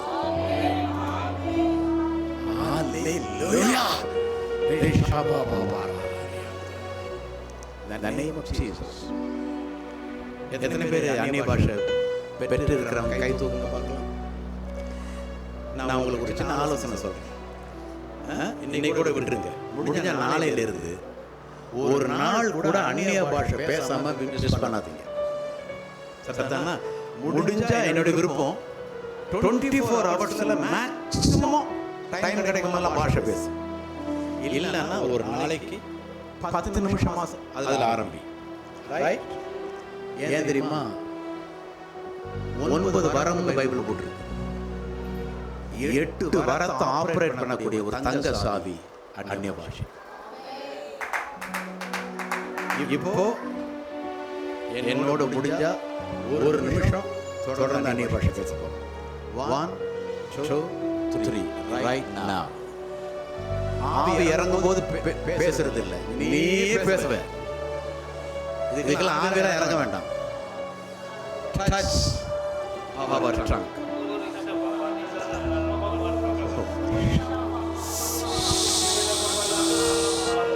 நியா கதரல நியா பிரபல நியா தரபல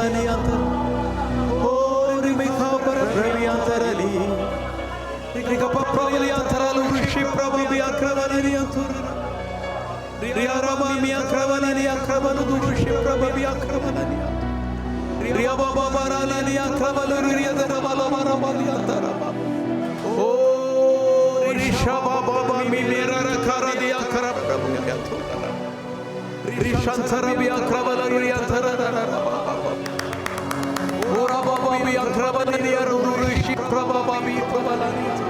Oh, Jesus.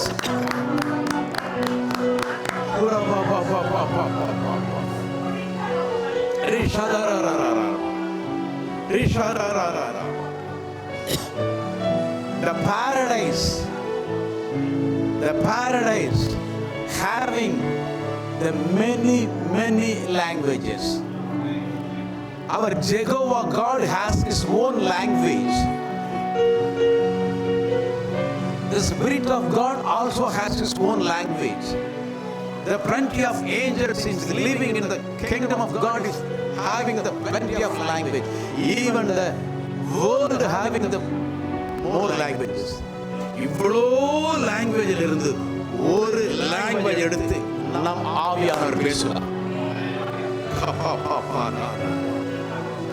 யார் அந்நிய பாஷை பேசுகிறார்களோ அவர்களை அசுத்த ஆவிகள் நெருங்குவதற்கு பயப்படும். யார் அந்நிய பாஷையில் நிரம்ப பேசுவதற்கு ஆசைப்பட்டு முயற்சிக்கிறார்களோ அவர்கள் சரீரங்கள் மகா பெரிய ஆரோக்கியத்தை பெற்றுக்கொள்ளும். யார் அந்நிய பாஷை பேசுவதற்கு தன்னை ஒப்புக் கொடுக்கிறார்களோ செல்வம் அவர்களை தேடி வரும். ஹல்லேலூயா. யார் அந்நிய பாஷை பேசுகிறார் கொடுமையான விழுந்து போன இந்த உலகத்தில் இயேசுவை போல சமாதான சூழலில் அமர்ந்திருப்பார்.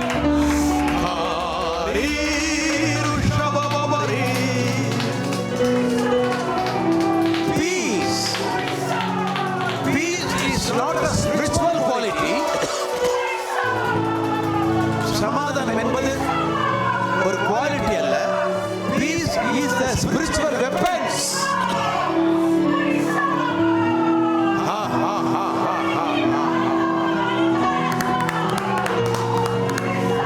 உறுதியாய் பற்றிக்கொண்ட மனதை உடையவன் உண்மையே பூர்ண சமாதானத்துடன் காத்துக்கொள்வேன். கர்த்தராகிய இயேசு கிறிஸ்துவின் கிருபை, பிதாவாகிய தேவனுடைய அன்பு, பரிசுத்த ஆவியானவருடைய அந்யோன்ய ஐக்கியம் நம் அனைவரோடு சகல பரிசுத்தவான்களோடு வருகை பரியந்து நிலைத்திருப்பதாக. என் ஆத்மாவே கர்த்தரை ஸ்தோத்திரி, என் உள்ளுமே பரிசுத்த நாமத்தை சொல்லு. என் ஆத்மாவே கர்த்தர் செய்த தசம பாகம் காணிக்கைகள் செலுத்தி கர்த்தர் நாமத்திலே